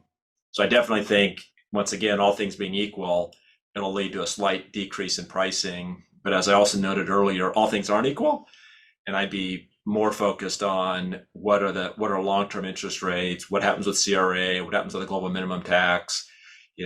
What happens in the broader competitive environment of renewable energy credits. than I would be with respect to this one provision being enacted and there being more 4% credits available. And my last question was, there was a lot of discussion some while back around repositioning tax credits for home ownership. Is there anything in the works for that? No, that's a great question. And I should also thank you for writing that editorial and getting that out there, because that was very helpful in terms of pushing for the lowering of the 50% test. In terms of the home ownership, there is the Neighborhood Homes Investment Act that I think it got introduced. It was supposed to be introduced the other day. I can't remember if it got introduced or not, but if it hasn't been introduced, it's being introduced shortly. And that is a credit that's designed to renovate or build homes in distressed areas to provide home ownership. And it goes up to 140% of area median income for homeowners. So that is a bill that's been introduced in the past and will get reintroduced, as hasn't been already. And it's something that, I'm somewhat optimistic that if we can get a housing bill, and this credit will be discussed, it's discussed at the hearing today in the Senate Finance Committee in DC, that if we get any type of tax bill focused on housing, I fully expect that the Neighborhood Homes Investment Act will be included along with additional resources for the long housing tax credit. Yeah, we have Member Russell. Yeah, just a question. Could you give a brief elaboration on what are the anticipated changes in the CRA? Yeah, right now the CRA is a 50% lending test, 25% equity investment test, 25% services test. And it's getting changed to more 60% lending and 40% community development. And then within community development, there isn't per se a focus on or a set aside for investing in equity. And low housing tax credits are all about investing in equity. And there's concerns among the affordable housing community that financial institutions won't be as incented to invest in equity in low housing tax credits, that they'll get sufficient benefit by lending to affordable housing.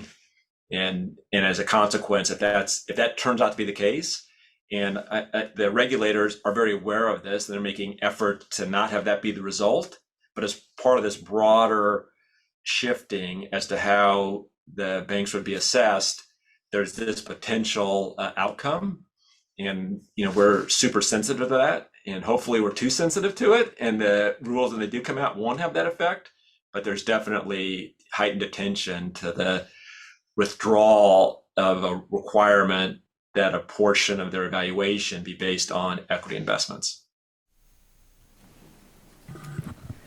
Any other questions from members of the board? Melissa, I'll open it up to the public. Again, we're asking for 3 minutes or less for public comment or questions. If there's a member of the public who would like to make a comment, please raise your hand.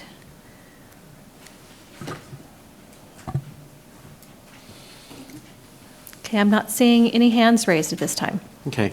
Michael, I'd like to really thank you for your time with us. It was really enlightening. And I gather you'll be at Senate Finance later. And so we're counting on you to punch that ball over the goal line, because we're all counting on you. Thank you so much. I really appreciate your insight and your work. Thank you. Thank you.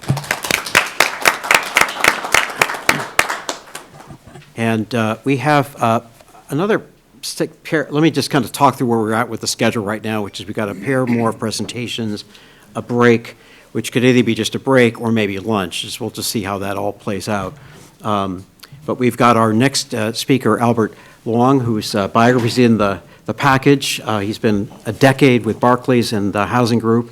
He's done a variety of transactions, some of the larger ones since the COVID crisis was tapering off, and he's here to sort of give us his perspective on where we're at with the multifamily single housing programs and other topics. So, Albert, welcome. Thank you for making the time to come and join us today. Thank you very much, and thank you for this opportunity. I come from the East Coast, and I apologize I brought some of the East Coast weather with me today. I thought it would be a little bit warmer, but here we are. So, just to give you a high-level overview, what I'm going to discuss today, a couple of points. I think we're going to talk about the vast improvement of CalHFA's credit. The credit story has been fantastic in the last several years. As Jim, as you mentioned, I do cover several HFAs. Despite my youthful appearances, I've been doing this business for about a decade now. And it is fantastic to see that CalHFA has improved so much in the last 5 years or so. We'll then pivot to the treasury markets. I know we talked a little about the economy already, but we'll talk about the treasury markets, the mortgage markets, and the bond markets, and how that's been affected by how the Fed has really increased rates in the last year or so. And then we'll talk about how CalHFA is pivoting or returning back to the bond markets as early as next month. So with that said, on a high level on page 1 or slide 1, what we've demonstrated here or try to illustrate is just what I allude to, the vast or quick improvement of CalHFA's ratings in the last 5 years or so. It went from effectively a single A rated entity, and by both Moody's and S&P have recognized this independent agency's ability to really pivot from the financial crisis and to be able to reinvent itself over the last several years and actively manage its prior debt profile. And so from 2018 to 2022, S&P and Moody's have both recognized that and upgraded this credit several times in this period. And sort of to highlight, why is that the case? Why did S&P and Moody's upgrade CalHFA? One, obviously, it's the extremely strong management team to have that open dialogue with Moody's and S&P. Working with Moody's and S&P and Fitch, I do get the sense that they do appreciate active involvement from the agency, whether it be routine conversations about, even though, let's say, you don't issue bonds, because normally they're in the business of rating bonds, even then it's prudent for the agency to have open dialogue and understanding with Moody's, Fitch, and S&P, just to understand, what is the long-term mission of the agency? Is it to do TBA? Is it to do multifamily? Is it to do bond financing? So I think that's very critical. I think the executive team has done that over the last several years, and they've been rewarded by that through the upgrade in ratings. And just to highlight some of the financials, some of the unique abilities or attributes of CalHFA is that, one, CalHFA has a very high net equity position, something that is unusual relative to other HFAs, with about $3 billion of net equity. High profitability margins with a operating margin of 53%. Again, very high. I think Apple, they sell iPhones and their operating margin is about 30%. So I think CalHFA is doing better than even Apple. Over collateralization, 3-to-1 assets to debt ratio. And again, I think those are fantastic metrics that not many HFAs actually have that type of balance sheet and income statement nature. So sort of to peel the onion back a little bit and look at the last 5 years on slide 3 or the next slide, you can get a sense of how did CalHFA get to this position. So if you look at the top left corner, this is the net position of CalHFA, which is effectively assets minus liabilities. And what we really have noticed in particular is that the assets, generally speaking, have been relatively consistent over time for the agency, but the debt side, the liability side, has dramatically declined. And that is unusual relative to other HFAs, and that's obviously through the prudent management of the financing team and the executive team to dial down the amount of existing debt and derivatives that the agency had put on pre the financial crisis. And also it's sort of the pivoting from a debt-heavy model HFA to a more nimble TBA-style HFA where most of the income is through TBA sales. And I think that sort of translates to the adjacent table with the 5-year average operating profit margin of 52%. And you'll see that operating revenue continues to generally increase over the last several years, but operating expenses have declined. And I think that goes in part with just the declining debt portfolio. As interest expenses on the debt does decline, along with the operating expenses as well. So it sort of goes hand in hand. But I would note on the bottom right corner, revenue has been relatively, robust for CalHFA. And I would say that there's really two engines, and this is really applicable to most HFAs. It's TBA sales, right, through the selling of mortgage-backed securities, right, that effectively funds your mortgage production, and interest income. And what is interest income? Interest income is the revenue you generate off your mortgages. Let's say you're earning 5% on your mortgage rate, less your debt expense, for example, 4%. So that net interest of 1% is what CalHFA is making. So there are really two dynamics here, right? With TBA sales, you're making all that upfront income today, right? But it's a little bit more volatile depending on the market rate environment, especially now. And then with interest income, right, that's income that's what we'll call annuitized income generated over time. And that's, typically more stable, right? Because you bond finance 30-year mortgages with 30-year liabilities. Although they might not stay outstanding for 30 years, at least for at least the next 10 years, you have a consistent revenue stream coming in, despite the volatility of the market. So what we see here, really pivoting from 2017 through 2019, is a switch between more TBA income over interest income. And that's something that the agencies did focus on when we evaluate some of these reports, is that although CalHFA is generating good cash flow through TBA sales and there's a declining of liabilities, it is more dependent now on TBA generation versus interest income.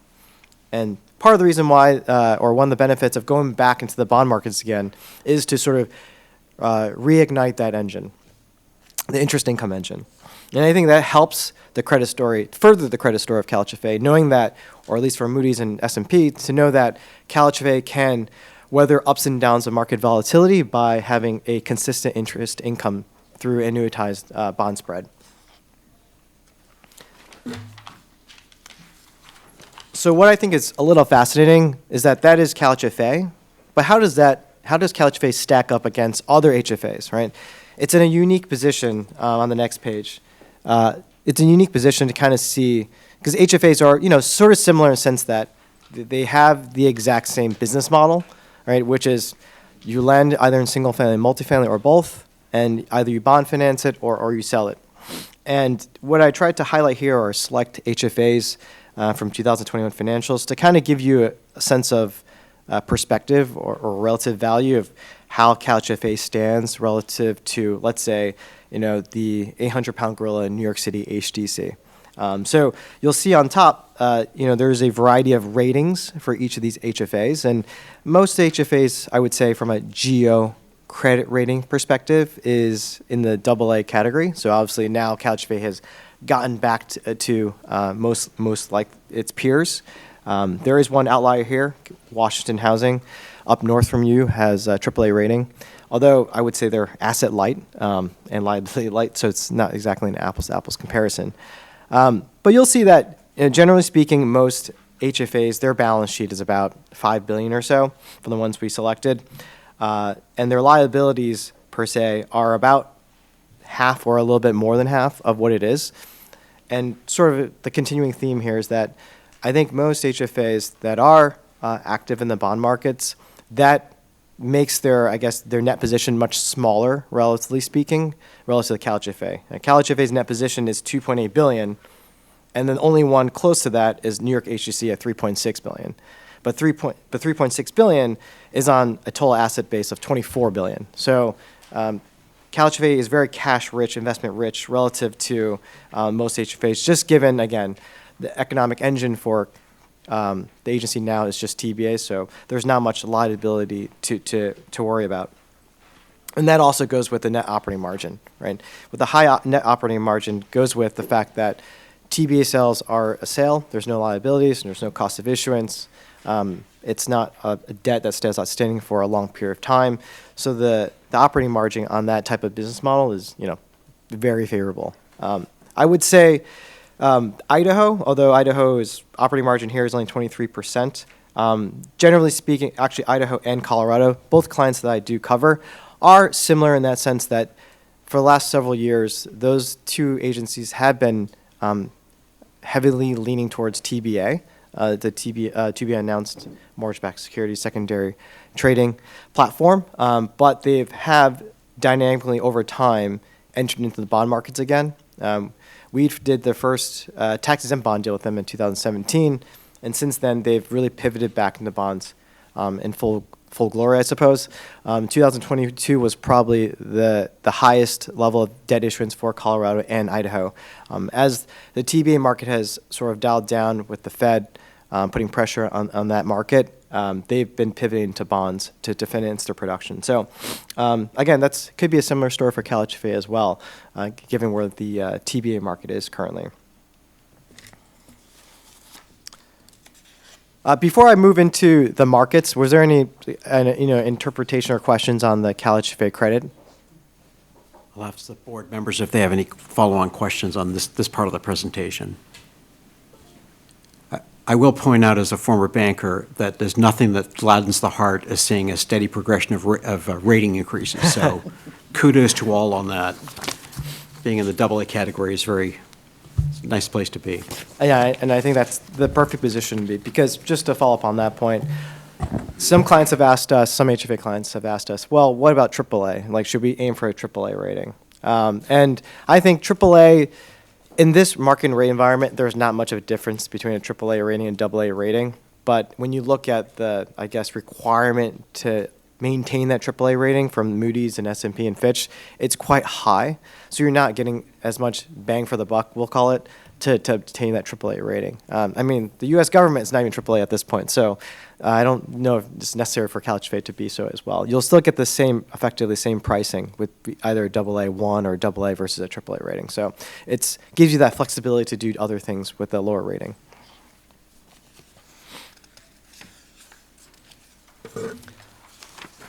So on the Treasury side, I think it's no surprise that everybody knows that the Fed has raised rates quite dramatically in the last year or so, 450 basis points. I know I see it in my checking account, so that's fantastic. At least I'm benefiting a little bit from the higher interest rate. But it has also, reverberated, as the Fed has intentionally done so, across the different debt markets, including the Treasury markets, the mortgage markets, and the bond markets. Our economists believe that the next couple of meetings, specifically in March, May, and June, that the Fed will raise another 25 in each of those meetings. So we're looking at 75 basis points of rate hikes in effectively 3 months, which is quite dramatic, given that I started my career where basically Fed funds was basically zero. So to me, to see interest rates at 5% is quite dramatic. So we do think that will happen. Given the fact that I believe the U.S. economy is still quite strong, the job market is quite strong, and I think until sort of that expectation gets tempered down a little bit, the Fed will continue to increase rates. So we're looking at a terminal rate of 540, which is basically Fed funds of 525, 550. So what has that done to the Treasury markets? Well, the unique aspect of it is that it has caused an inverted yield curve for our debt capital markets, that is. So you'll see on the right-hand side the inversion of the yield curve. And, what does that mean? It means that effectively, when we're issuing debt in the short term of the curve, it is now more expensive to issue that, even with sometimes credit spreads built in relative to long-term debt. And it is a little bit challenging in some sense because investors know the fact that the Fed has projected they're going to raise rates again. The appetite to buy short-term debt at this point is less than stellar, just based on the fact that, well, why buy 4% debt now if I buy 5% debt 2 months from now?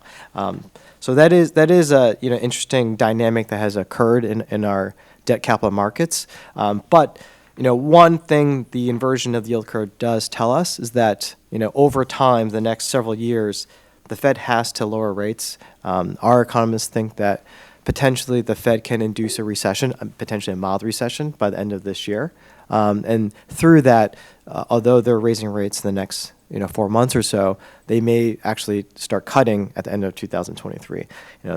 Don't quote me on that, but that's what they're thinking so far. So that's why there is some built-in inversion to the yield curve, just because there's expectation that as time will go on, Treasury rates in the long-term side will decline as we enter a recession. So following on the next slide, when we look at the mortgage market and how that's impacted us, So on the top graph, it shows you how mortgage rates have effectively increased over time. And I bought a house in 2020. Mortgage rates at that point were 3%. I thought I was getting a fantastic deal. It turns out I was right. My wife and I were debating on that, but I said, hey, I don't know if it's going to be a 3% forever, so I thought that was a great bargain. Little did I know that it would effectively double, more than double, 2 years later. So back in 2021, we're just trying to basically map before the Fed started raising rates to now. And so basically, the average mortgage rate was around 3% in 2021 in November, and has now moved up to 6.65. So a dramatic increase in rates, also driven by the Fed.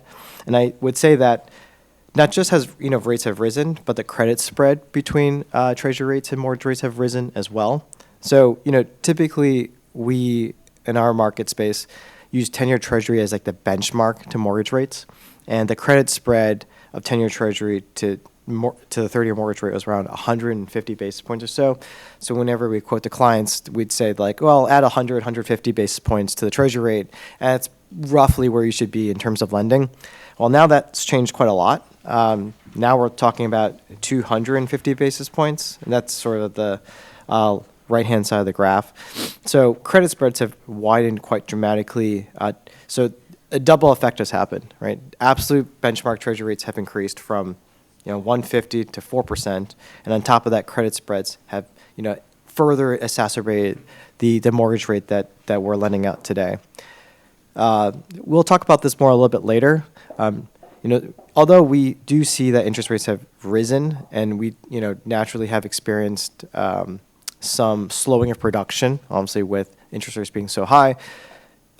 Interesting enough, with some HFAs, production has actually grown despite mortgage rates going higher.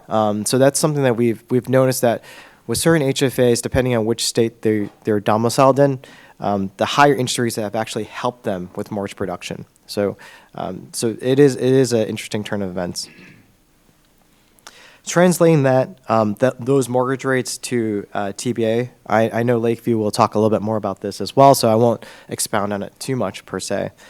But at one point in 2021, when you put a 3% mortgage loan into a Ginnie Mae mortgage-backed security, that would go into something called a Ginnie Mae 2.5, and that, when CalHFA effectively puts that loan into a mortgage-backed security and sells it, they'll sell it at a premium. So you buy it at par, sell it at a premium of like 102. So you make, this is simplified, but you basically make 2 points of profit, and that is some of that profit that gets to the bottom line of CalHFA and how it runs its operations.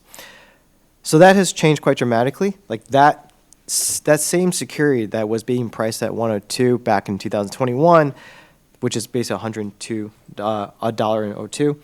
is now trading at 85 cents on the dollar today. So it has dramatically declined in value because obviously, relatively speaking, it's no longer the yield that investors require. So that has shifted to, let's say, 6.65, which is the rate that I quoted up top on the top right corner.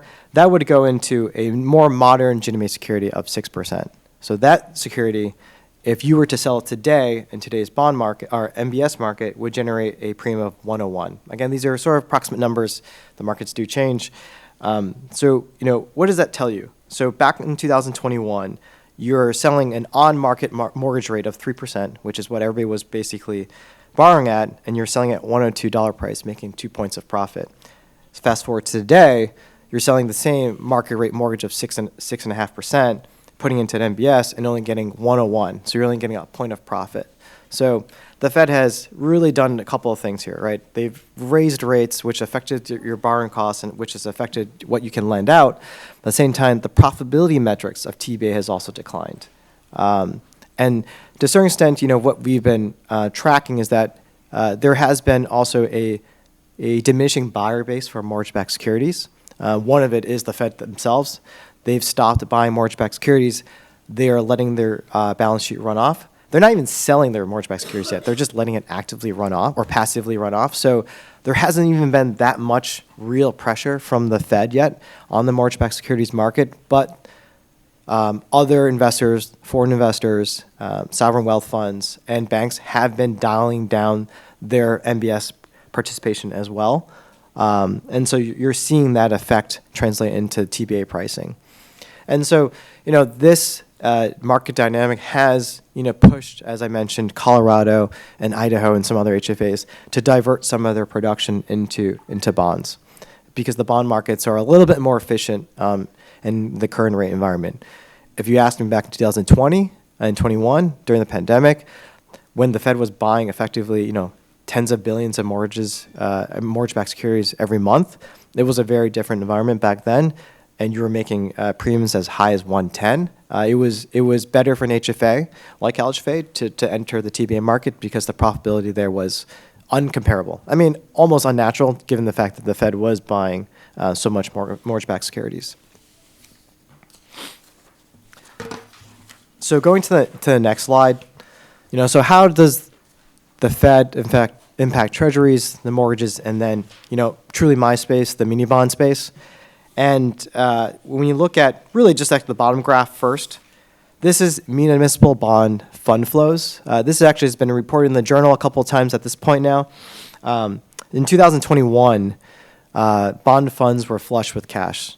Green represents inflows into the bond funds, and many investors were, were participating into bond funds just because everybody was effectively flush with cash. People were buying cryptocurrency, equities, and municipal bonds. And so that's where all that money flowed into. But in 22, just like in many other asset classes, muni bond flows experienced tremendous bond outflows, putting tremendous amount of pressure in the bond markets as well. Effectively, we had more bond outflows than bond inflows in 22. So net, we were down. And even as of now in 23, we are still, although we had a slight uptick in bond inflows in January, we are still experiencing outflows again. So that is really exacerbating the municipal bond markets.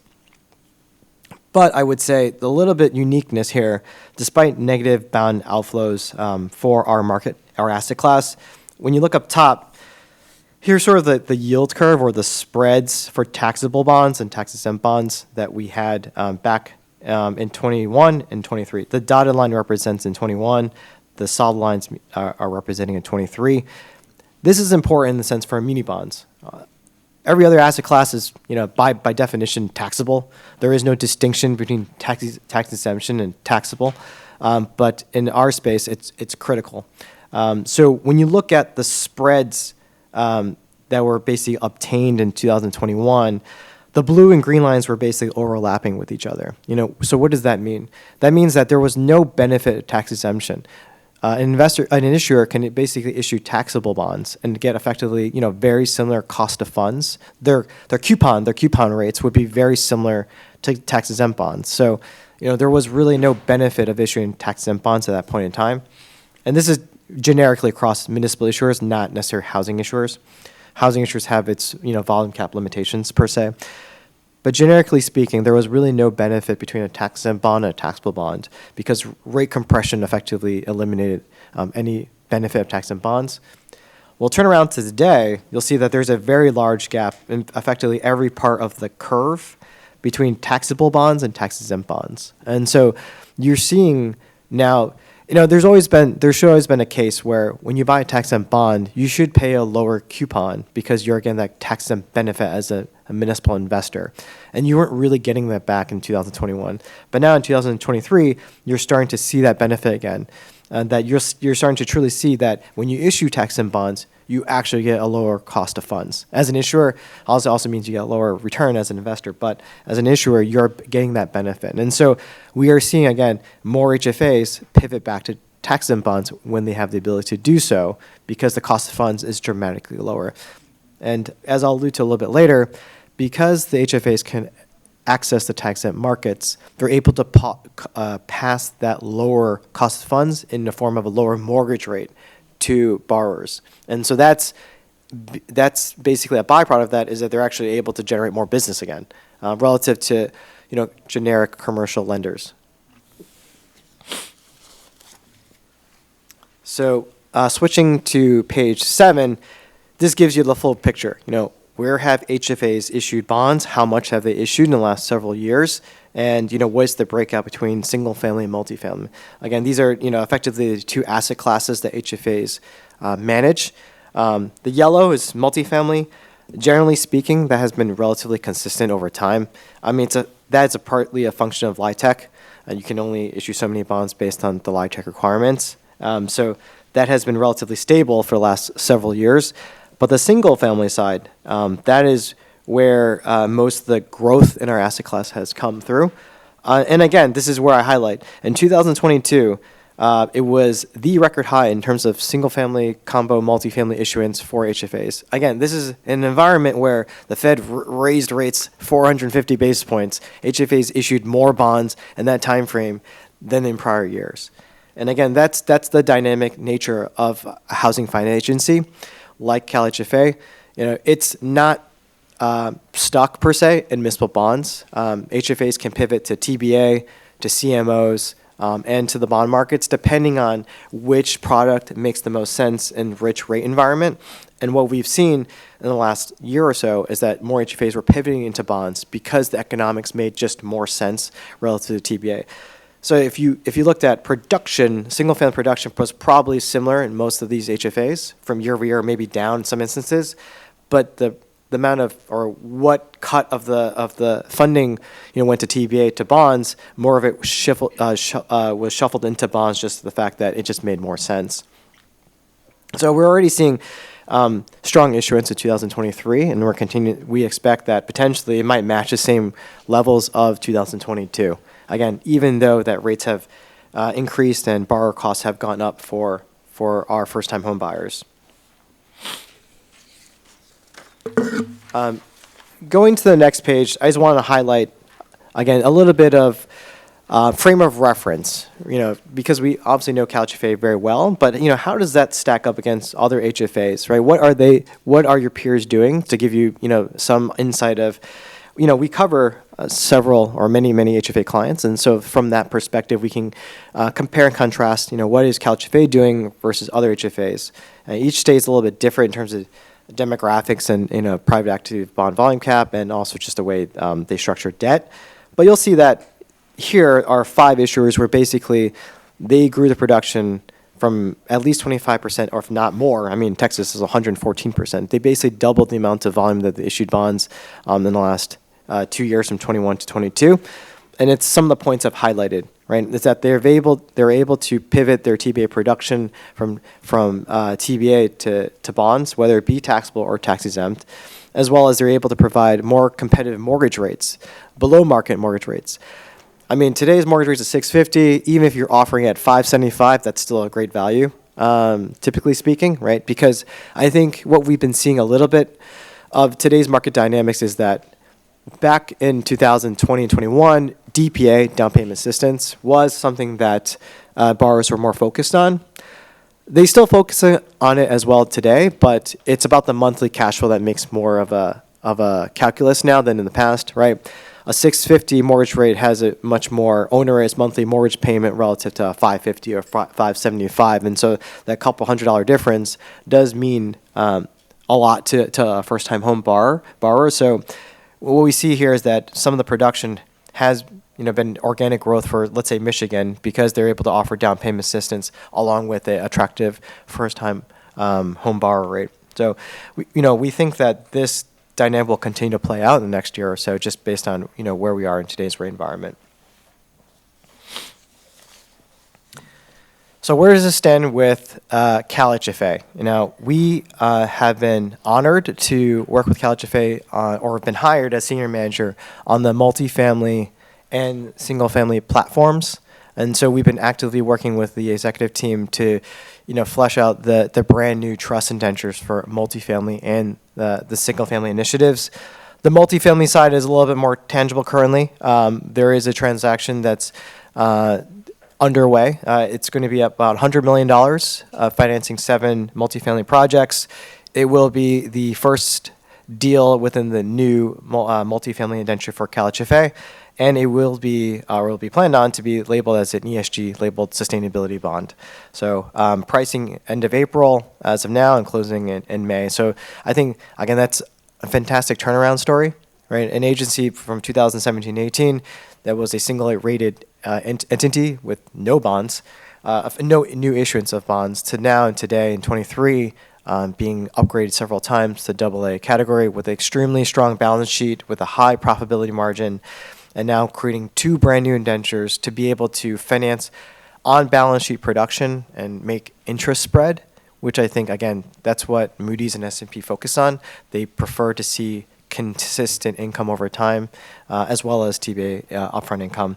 This is, I think, a brand new chapter for CalHFA. On single family, we are still developing the single family indenture. That has a little bit more nuances involved. We are still looking through the dynamic or the economics and financing some of the single family production through taxable bonds.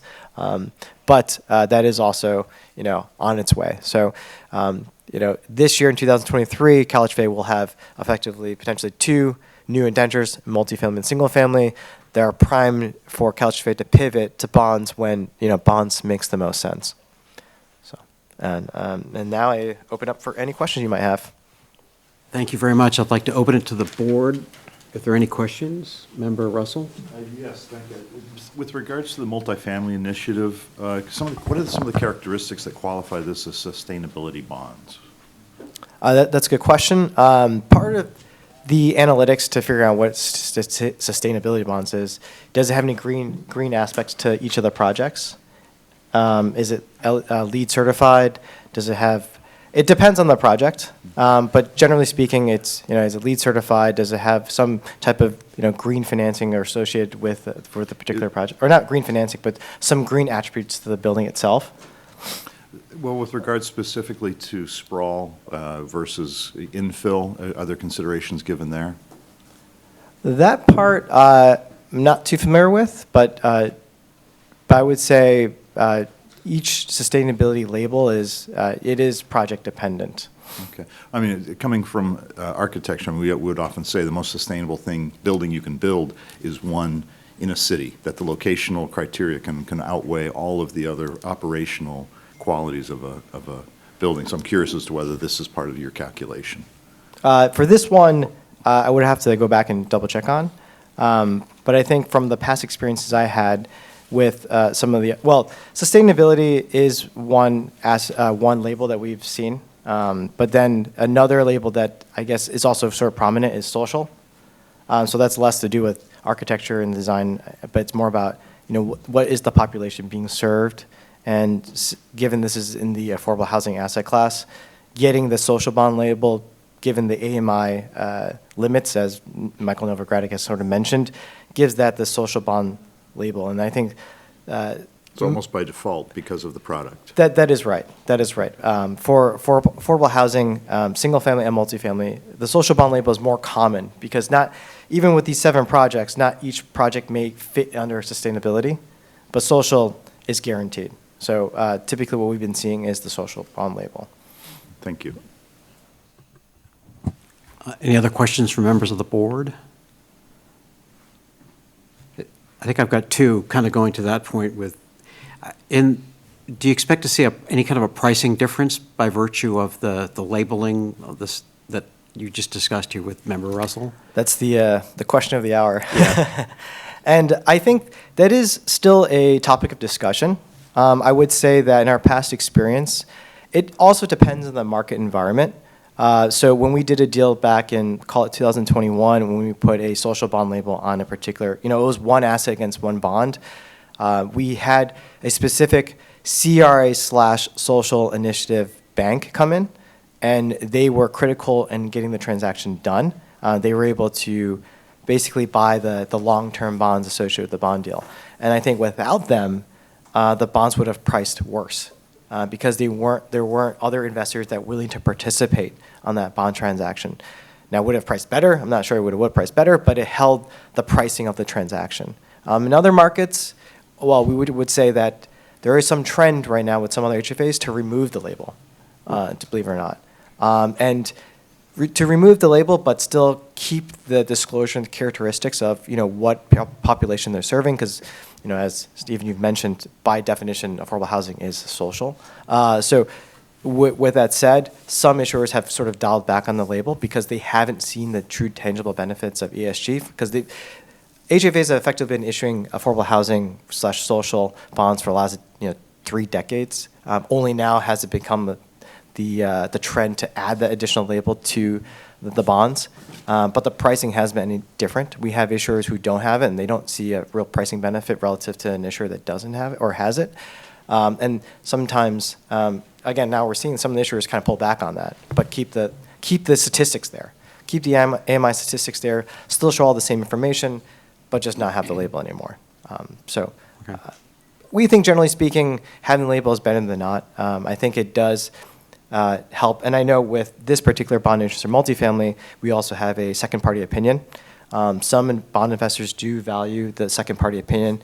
It's not self-certified. Having like an S&P or a Sustainalytics come in and kind of certify the bond. This is also very common outside of housing. Depending on a water project or solar project, having an SPO does help. And I think that provides some validity for some of the investors that are looking for that ESG label, and that's not just greenwashing. Okay. Any other questions? Member White? I like this conversation around ESG.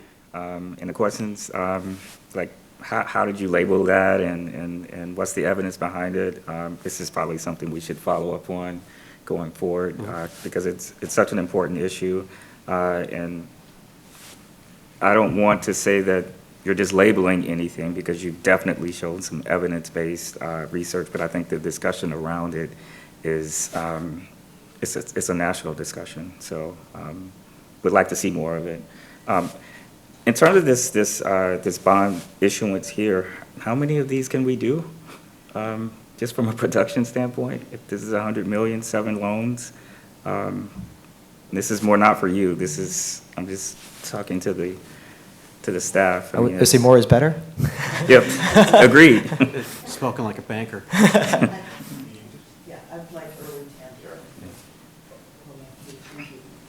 Hi, Erwin Tam, Director of Financing. Just to answer your question, we finance, we have multiple methods of financing our multifamily production, including FFB and bonds, and or if at the agency's option, using its own balance sheet.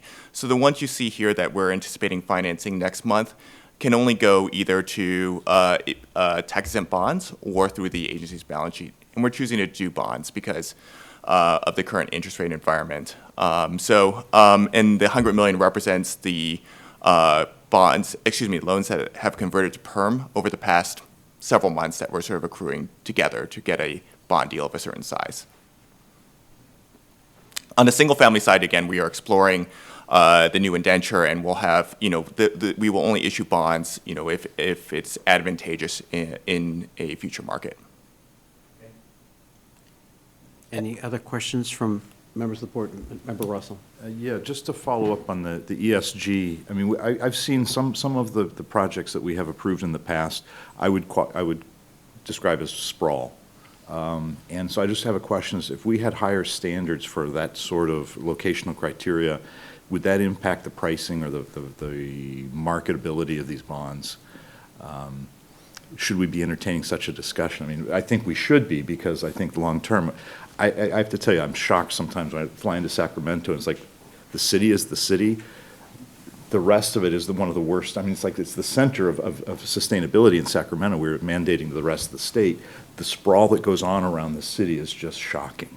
And I just wonder whether we have the ability to introduce some criteria into what we're doing without having too negative an impact on our marketability of this bond issuance. So can you offer some thoughts on that? I think more detail is better. I mean, I know for some ESG funds, and there is a little bit of, especially with multifamily, there is a shared ground between CRA and ESG. Sometimes it's almost like a dual mandate. And so if there's more disclosure and more description of the particular project, then we've seen sustainability plus green labeling as well. And so sometimes that does help the marketability of the particular bonds. Again, it does, there is a little bit of difference when you combine multiple projects together. Not every project might be eligible for that, let's say, green additional label. And there's some market dynamics. If that one project is green, but it's only $1 million of bonds, you might just get a pricing penalty for the fact that the deal size is too small. But if it's $500 million and it's green and it's sustainable, then you might get real traction from potentially even outside buyers that know that if they do participate, they'll get a reasonable share of the allocation. And when we talk to investors, they do like to see what zip code it's in, which particular part of town it's in, what type of population it's serving.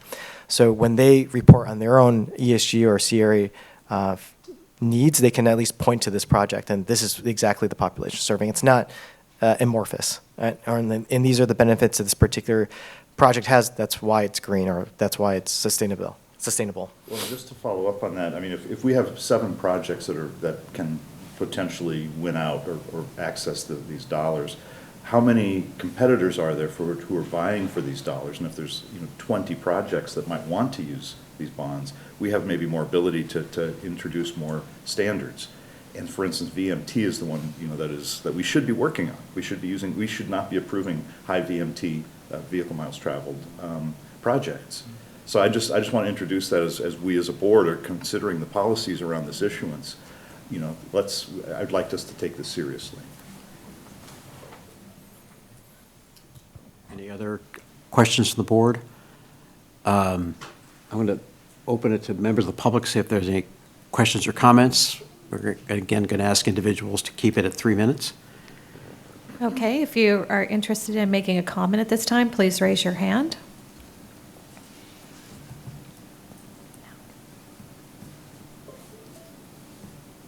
We don't see any hands raised at this time. Great, thank you very much. So with that, Albert, thank you so much for your time. Really appreciate it. This is very enlightening. I really appreciate the comparison you made between your work, CalHFA is, and these other HFAs, and giving us some context. And also, again, the rating increase that you talked us through it's always great to see that. And best of luck to you and everyone on the upcoming bond issues. My pleasure. Thank you. Thank you.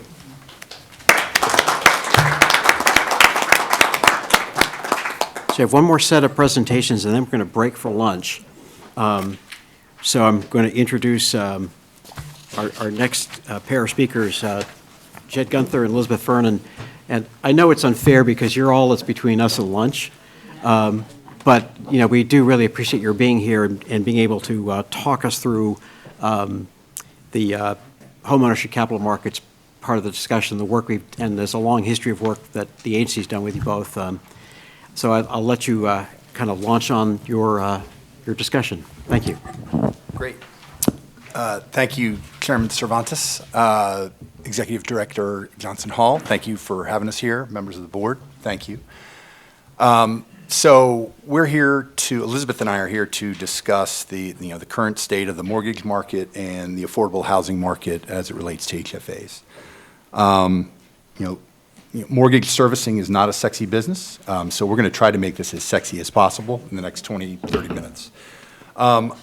Chairman Cervantes, you used the word sobering, and that's really kind of where we are.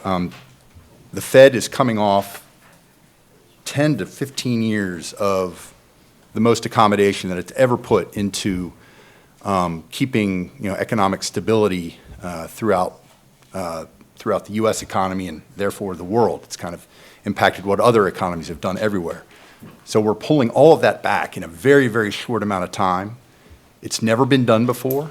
The last time we fought inflation, nobody that's in the Fed right now was in their roles. So everybody's new. So we expect a tremendous amount of volatility to continue. I think that would be wise. And so when we sit here and talk about home price appreciation, home price depreciation, forecasts over the next 12, 18, 24 months, no one knows. No one knows. These are our best guesses, but and they're educated guesses, but they're undoubtedly wrong. So just everybody keep that in mind. So Lakeview Loan Servicing, we are not Barclays, we are not Stifel, worldwide global names. Although we've been a partner of CalHFA for about 7 or 8 years, it's always good to have a reminder of who we are. So we are, as of 12/31/22 on the first slide, We became the largest Ginnie Mae mortgage servicer in the country. We're the second largest HFA master servicer in the country with 12 clients. And we are the fourth largest mortgage servicer in the country. So we see a lot of them. We buy a lot of loans. We service a heck of a lot of loans. And so hopefully we've done a good job in working with CalHFA over the years. And we will continue that partnership for many more. The next page is just a list of our clients, $43 billion in HFA loans over the last 7 years. And in 2022, we added Florida Housing and Ohio Housing as clients. So continuing to round out our national diversification has been a good thing for us. On the next page, just a CalHFA Lakeview relationship overview.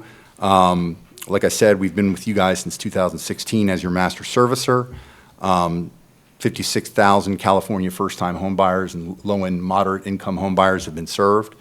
Since 2017, we also became your hedge provider for the program. Up until 2020, right up until the pandemic, really massive amount of growth in the program. And with that, came a lot of home price appreciation, not because of the HFA, but home price appreciation in California kind of led the home price appreciation wave across the country. And hence, that's why we saw somewhat of a decline in CalHFA's volume from 2019 to 2020, as really 2019 was kind of an anomaly. I mean, it was just kind of like, wow, there's so much business going on here, and it really had nowhere to go but down. There was no way to continue that trajectory.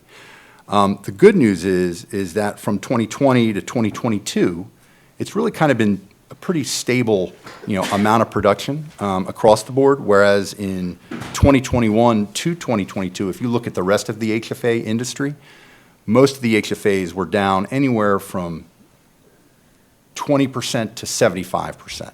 Across the board, I'd say it was somewhere about volumes were down about half in 2022. Obviously because of the rise in interest rates, affordability, and home price appreciation obviously became issues, and the inventory supply issue remains unabated at this point. So let's go to the next page. We've had so many charts about what the Fed has done and what's happened with rates, so we won't spend much time here. The Fed went on a rampage in 2022. Interest rates doubled.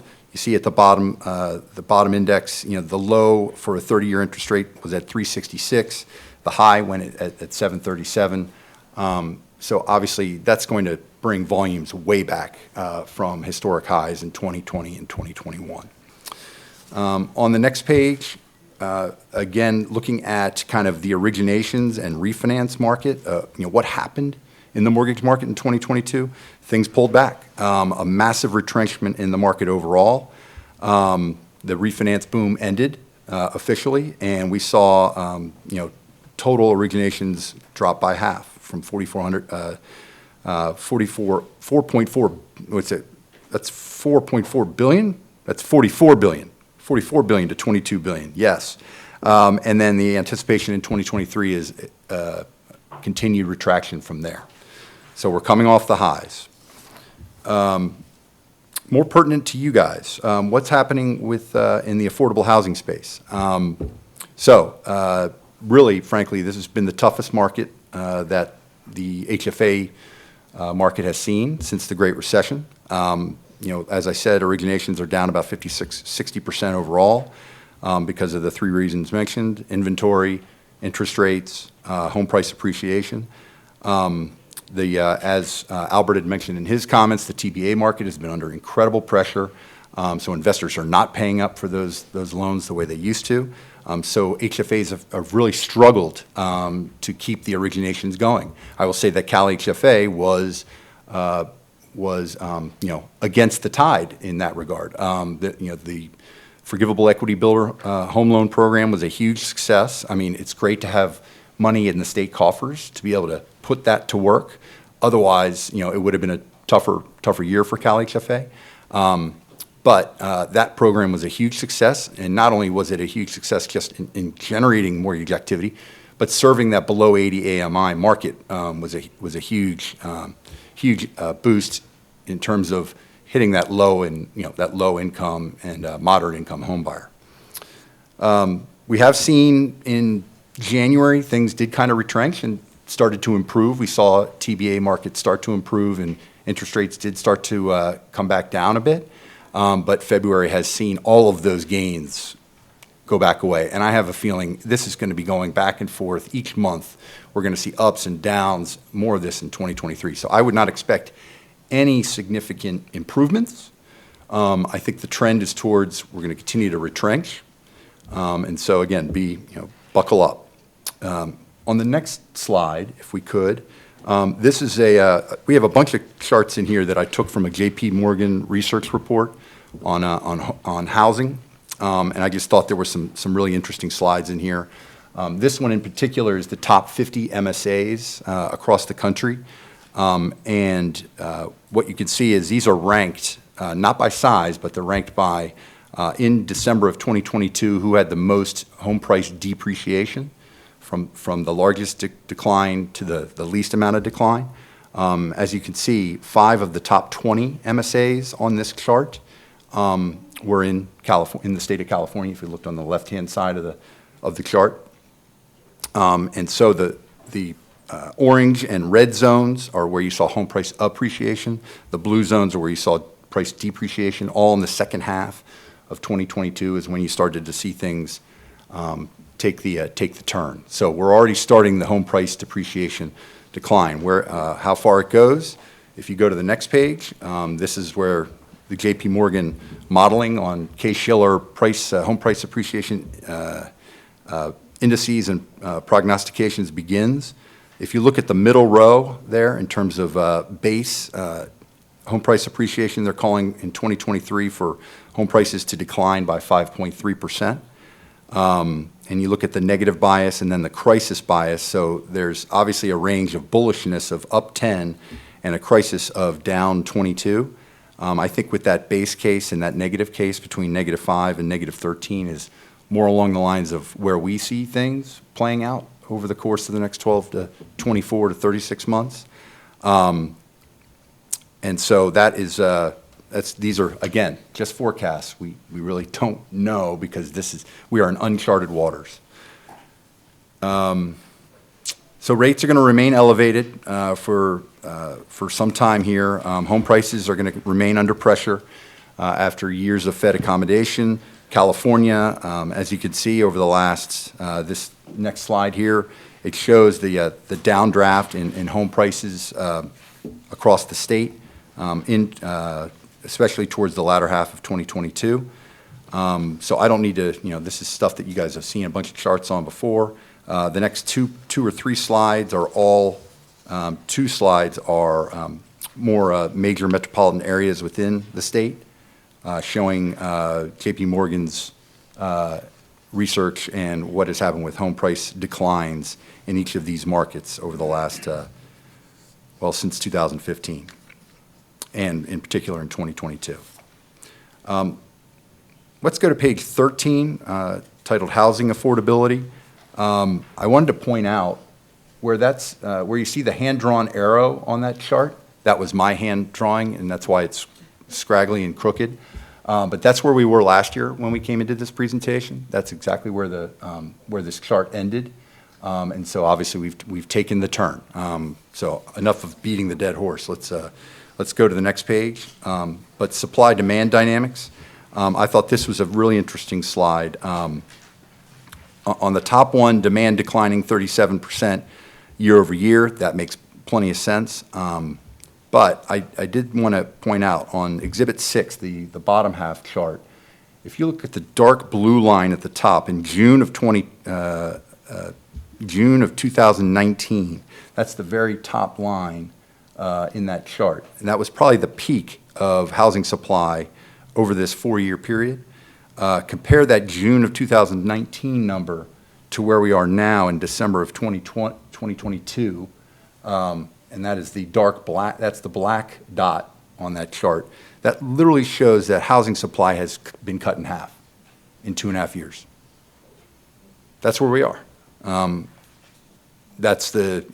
really frankly, at the end of the day, the good news is from a home price appreciation perspective, because there's no supply, how much can home prices truly depreciate?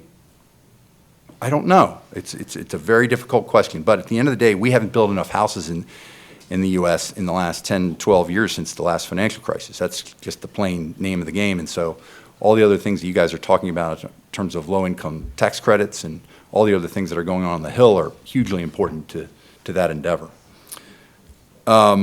Page 15, wanted to compare what you guys are doing here at CalHFA on the conventional and on the government side in terms of your loans relative to national statistics on first-time home buyers and repeat home buyers. The chart at the top is a national compilation of first-time home buyers. So if you look at the GSEs, that's your Fannie and Freddie loans. First-time home buyer loan amounts averaged about $323,000. Where CalHFA is right below it at the bottom, we're at $368,000. Interestingly, first-time home buyers for an FHA loan were at $287,000 for last year, and for CalHFA, actually, you were at $371,000. So that's a huge difference. You can imagine if you take your $371,000 out of that average of $287,000, how much lower FHA, the average FHA loan sizes. I mean, you guys are the 5th largest economy in the world. Your impact on these averages is tremendous. So it's very interesting. Your overall spread of business is about 55% government and 45% conventional. In most of the other states that we work with, and what we see nationally is that it's about 75 to 80% government. So from that perspective, and you're thinking about future delinquencies, if there is home price depreciation, if there is an economic recession, conventional loans actually perform better in downtrending economies. So from that perspective, the loan book, the portfolio should perform a little bit better than the average HFA. Page 16, I'm checking my watch because I want to make sure we get you guys to lunch. Okay, so what are we doing to combat this market? What are HFAs doing? I think that Cal has been on the cutting edge of really kind of product innovation and bringing things to market. I've mentioned 2 here, the Forgivable Equity Builder Program and Dream for All, which is coming out in the next 3 weeks. But also I didn't put on here, the fact that you rolled out ADUs at the end of 2021 and into 2022. That was also quite innovative. There are not many states that are doing what you guys are doing. It helps to have money to support it, these endeavors, right? But you got to put money to work, and you guys are doing it in very creative ways. We do not see the ideas and the innovation with not only with our clients, but when we go to the national, state housing agency conferences and talk to other HFAs. The amount of innovation that your team, that Don's team is doing here is really top notch. So I would also say some of the other things that we're seeing, Florida has a Hometown Heroes program. Again, that's being funded by state funds that they were able to generate during some of the surplus years in 2020 and 21. Louisiana is actually putting together they're reallocating CDBG dollars, disaster relief funds, and they got them reallocated to support single-family home ownership funds, especially in light of how hard it is in the TBA market to raise money in the capital markets. They're being able to use some of their own funds, so that's been very helpful for them. Some of the other things that HFAs are doing, they're lowering their profit hurdles to get through these tough times, adjusting lender comp, paying out a little less in lender comp and passing on some more of the cost of originating a loan onto the borrowers, which is a good and a bad thing. But anything to get more product out there and get more rates out there available to borrowers is a good thing. Extending forgiveness terms on the second lien, having lower DPA amounts are some things that others are doing.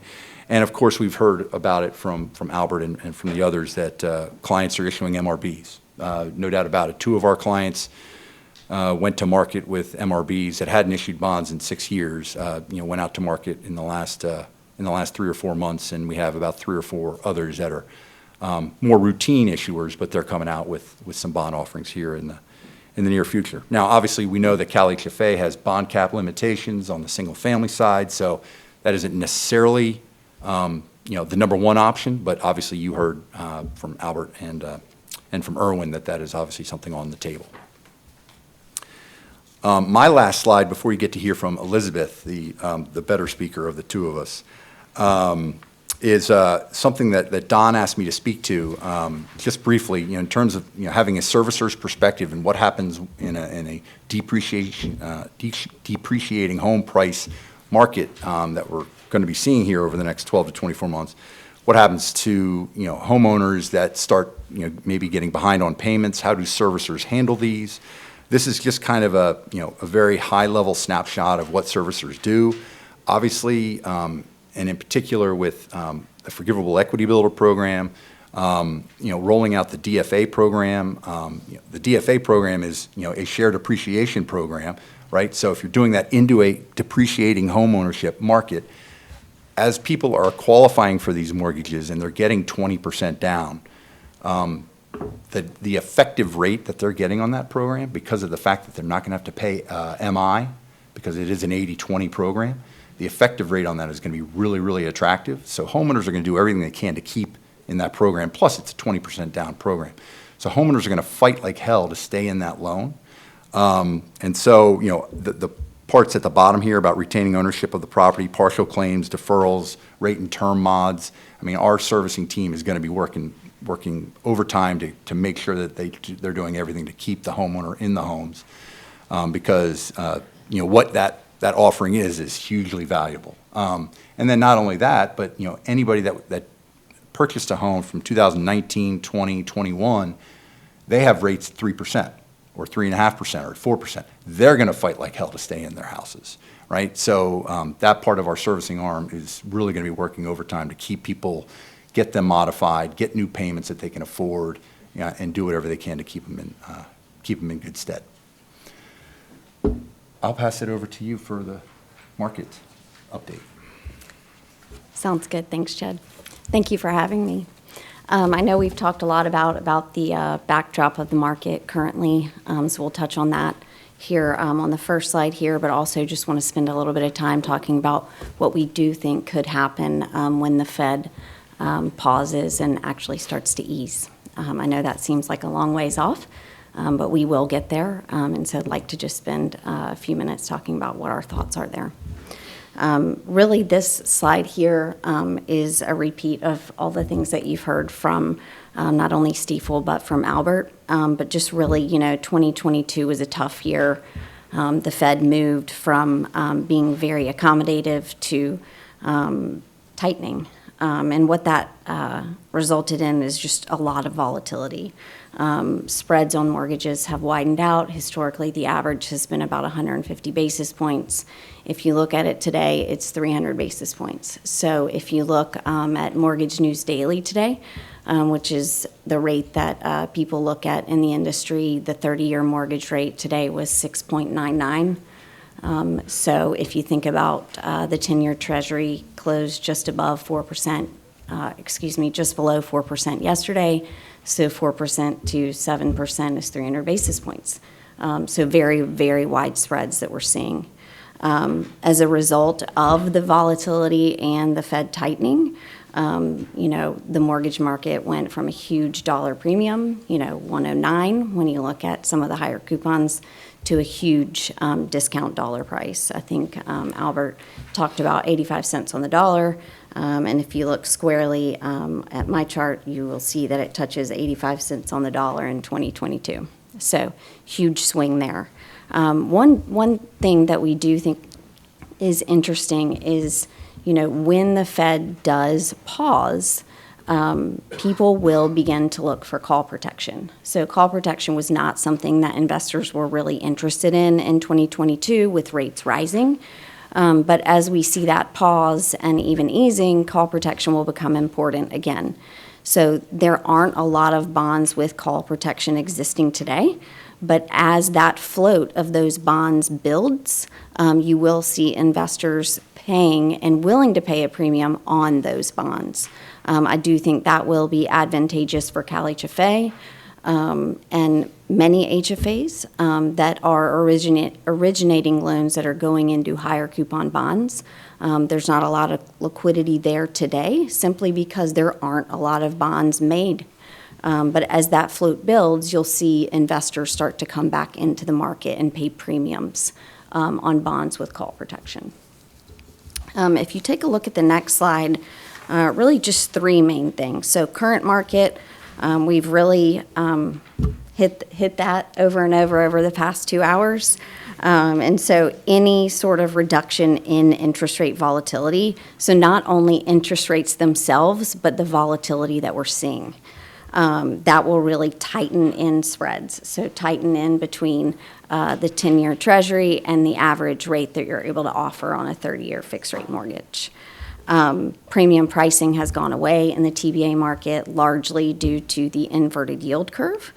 Funding of down payment assistance. As you all are aware, CalHFA funds a portion of that down payment assistance from the premium in the TBA market. There are HFAs that are solely dependent upon premium in the TBA market to fund their down payment assistance. CalHFA obviously is not one of them, and so has fared better than most in the past year and a half, we'll say. So I think that's good news, but programs where they're entirely dependent upon premium pricing, so whether that's from TBA itself or the specified pay-up portion, that's a lot of people pricing for HFAs is including that in the all-in price.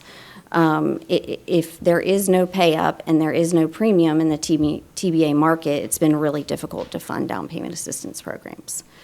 One example that I shared with our internal sales team last week is, if you think about it, even if you're looking all the way at the 7% coupon, when you have a 7% coupon on the Ginnie Mae and your dollar price is with a 102 handle and you need to fund 5 points of DPA, there's only 2 points of premium. So you certainly can't fund a 5% DPA. So that's a great example. I think very easily digestible, but it has been difficult on the TBA side. One thing that we do think is interesting, like I mentioned previously, just about call protection, is that as we enter this HPD environment, you will see that prepayments will slow. One thing that we saw in 2020 and 2021 is, even though the down payment assistance came in the form of a repayable second lien, borrowers were achieving so much home equity that they were still able to refinance, use the increase in their home value to pay off that second lien, and still achieve a lower rate. So as we're going into this HPD environment, as housing prices decline, people won't have that equity in their house to use to pay off the second lien. I do think that that is something that will be very attractive for investors, just as I mentioned, the call protection there. So we do think that the HPD environment could be beneficial for investors looking for those types of bonds. And finally, what I'll leave you with is just this last slide. I think several people at our company told me it was a little bit busy, so I reworked it several times, and I kind of ended where I originally was just because I liked it. It just makes sense to me. So if you look here, if you look at the bottom, really January 6th and January 9th, that's when non-farm payrolls came out. And so we talk about the volatility, but I really wanted to just visually show how the volatility is causing huge swings in the rates that you're able to offer to your borrowers each day. So those payroll numbers came out on the 6th. You saw rates shoot up, and then on the bottom is the green, which really shows you the lock volume on that day. So there's a direct correlation between the rate that you're able to offer and the lock volume on that particular day.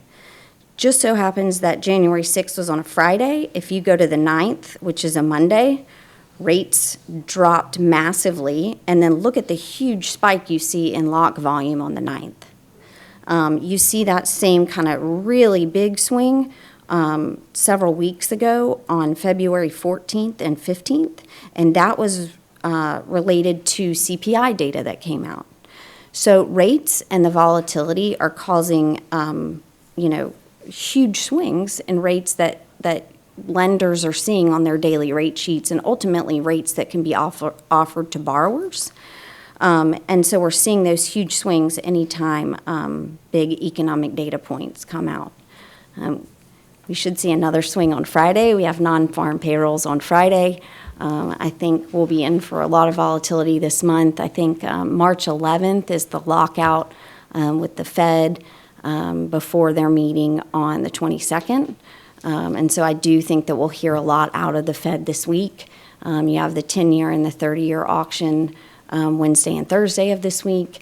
And then essentially they go on lockout where they won't be providing any guidance. So it should be an interesting week, or interesting if you're the type of person that likes to follow those types of comments.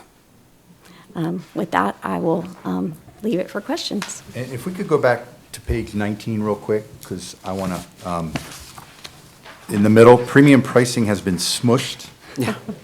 So I just wanted to go on record that smushed was used in this board meeting, and I don't know if it's been used very often in this board meeting. So congratulations to Elizabeth for pioneering. That was another comment. Could you change smushed? I said, I've tried so hard, I can't figure out another word. I love it. I will note that I caught that. I was thinking, yeah, this is definitely a finance term. So there are questions from, thank you both very much, by the way. It was really helpful, and yeah, another sobering kind of conversation here, but it's kind of what it is, so thank you. Are there any questions, comments from members of the board?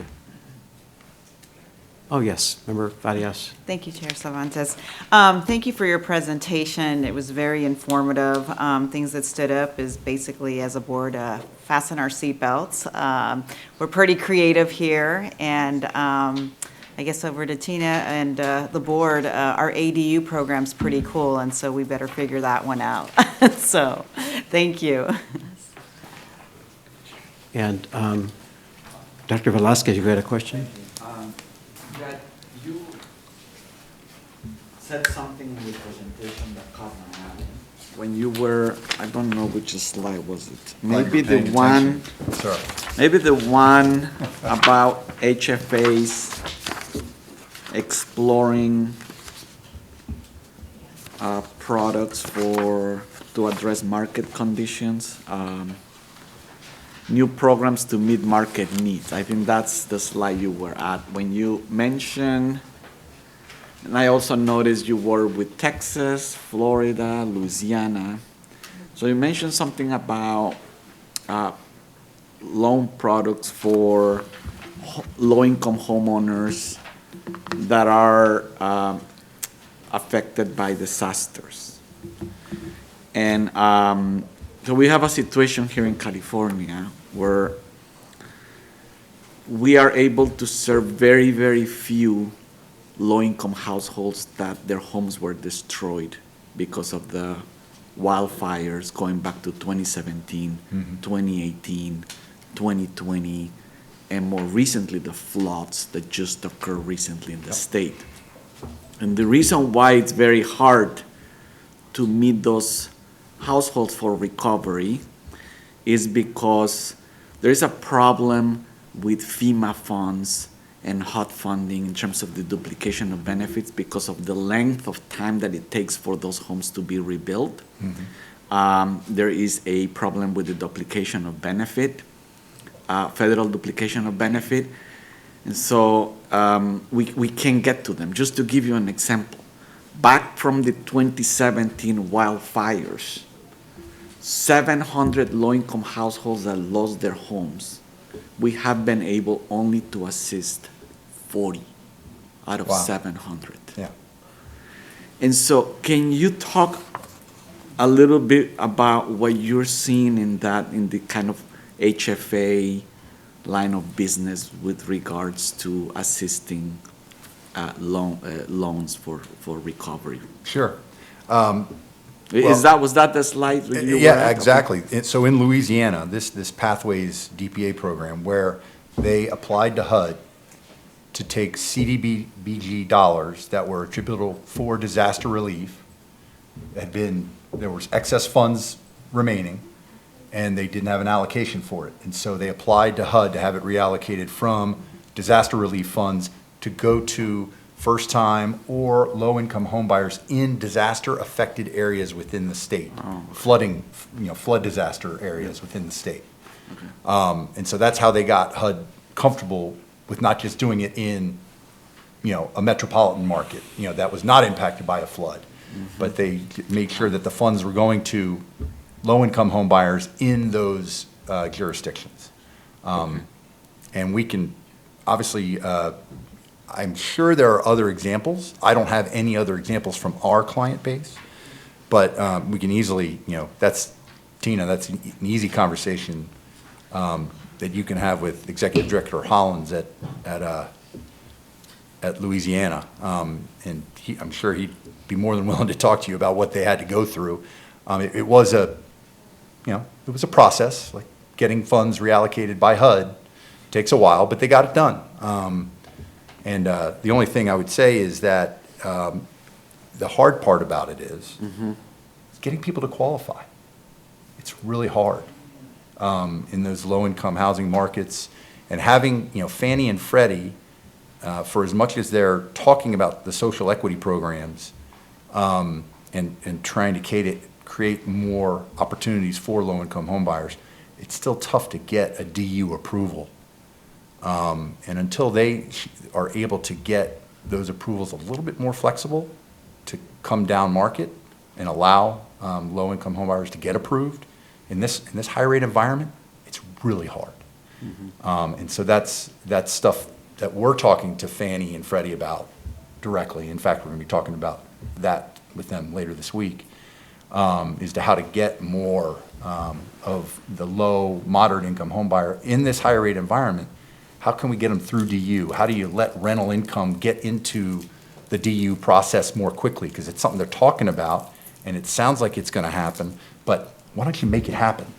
Quit stalling. Let's get that done, because people need the money now, and they need to get into these homes now. And if we're not counting rental income history as something that can help them get a DU approved, then we're going to continue and have the kind of issues you're talking about, which is 5 to 10% hit rate on a disaster area. And that's no good. Well, I will just say thank you, Director Gustavo, for bringing it up and for your response, Jed.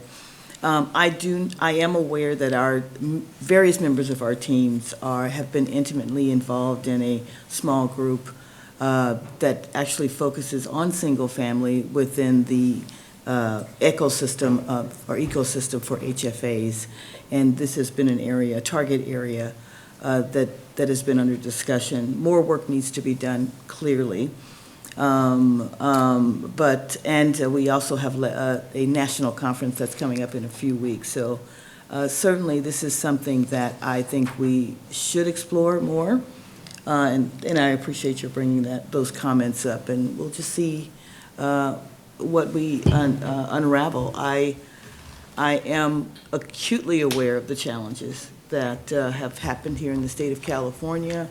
I happen to come from Texas, so we get it there as well, and I've worked with other states, including Alabama and Louisiana, so more to come.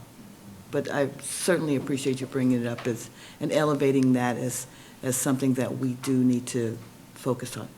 Thank you. Any other comments, questions? Member Russell? Thank you. I want to stay on the same page. That last bullet point did I detect that there's some dynamic tension between the issuance of bonds and what was being suggested by Mr. Long earlier? You're saying that the MRB issuance isn't viable in California due to volume cap limitations. our earlier discussion about our intent to issue bonds? Is there a On the dynamic tension? multifamily side. On the You're gonna be multifamily issuing. side? This is on the single-family side. Okay, That's okay. where the limitations are. And so I think most of the, if I'm not mistaken, most of the bond cap money is allocated on the multi side. Yeah, most of the multifamily facilities. Yeah. Okay. Yeah, and in order for us to access tax exempt mortgage revenue bonds and enter the market like we did prior to the. For posterity. For the record, Don Kabir, Chief Deputy Director. In order for us to enter the MRB tax exempt mortgage markets, as we did prior to the crisis, where we were doing whole loans and servicing those loans on our balance sheet, we had to go to CIDLAC and get a tax exempt volume cap, which is now completely oversubscribed by multifamily. It's one of the reasons, among many others, that we chose to move into the TBA market largely. And so in order for us to issue kind of any single-family bonds, they would end up being taxable. And as you saw between the huge spreads, it would make our rates already, which are already not super great right now, even worse, and would not be competitive in the marketplace. So. Thank you. Any other questions, comments from the board? Seeing none. Melissa, if you could see if there's any public comment or question. And again, we ask individuals to keep their comments or questions to 3 minutes or less.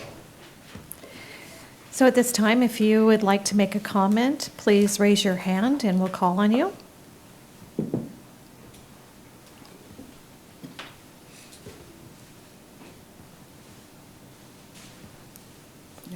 Not seeing any hands raised at this time. Great. Thank you very much. And with that, I'd like to thank you both for coming. We're about to have lunch, so you're welcome to stick around and have a sandwich on us. But we really appreciate your insight, and it was very enlightening. Thank you. Good. Thank you all. Thank you.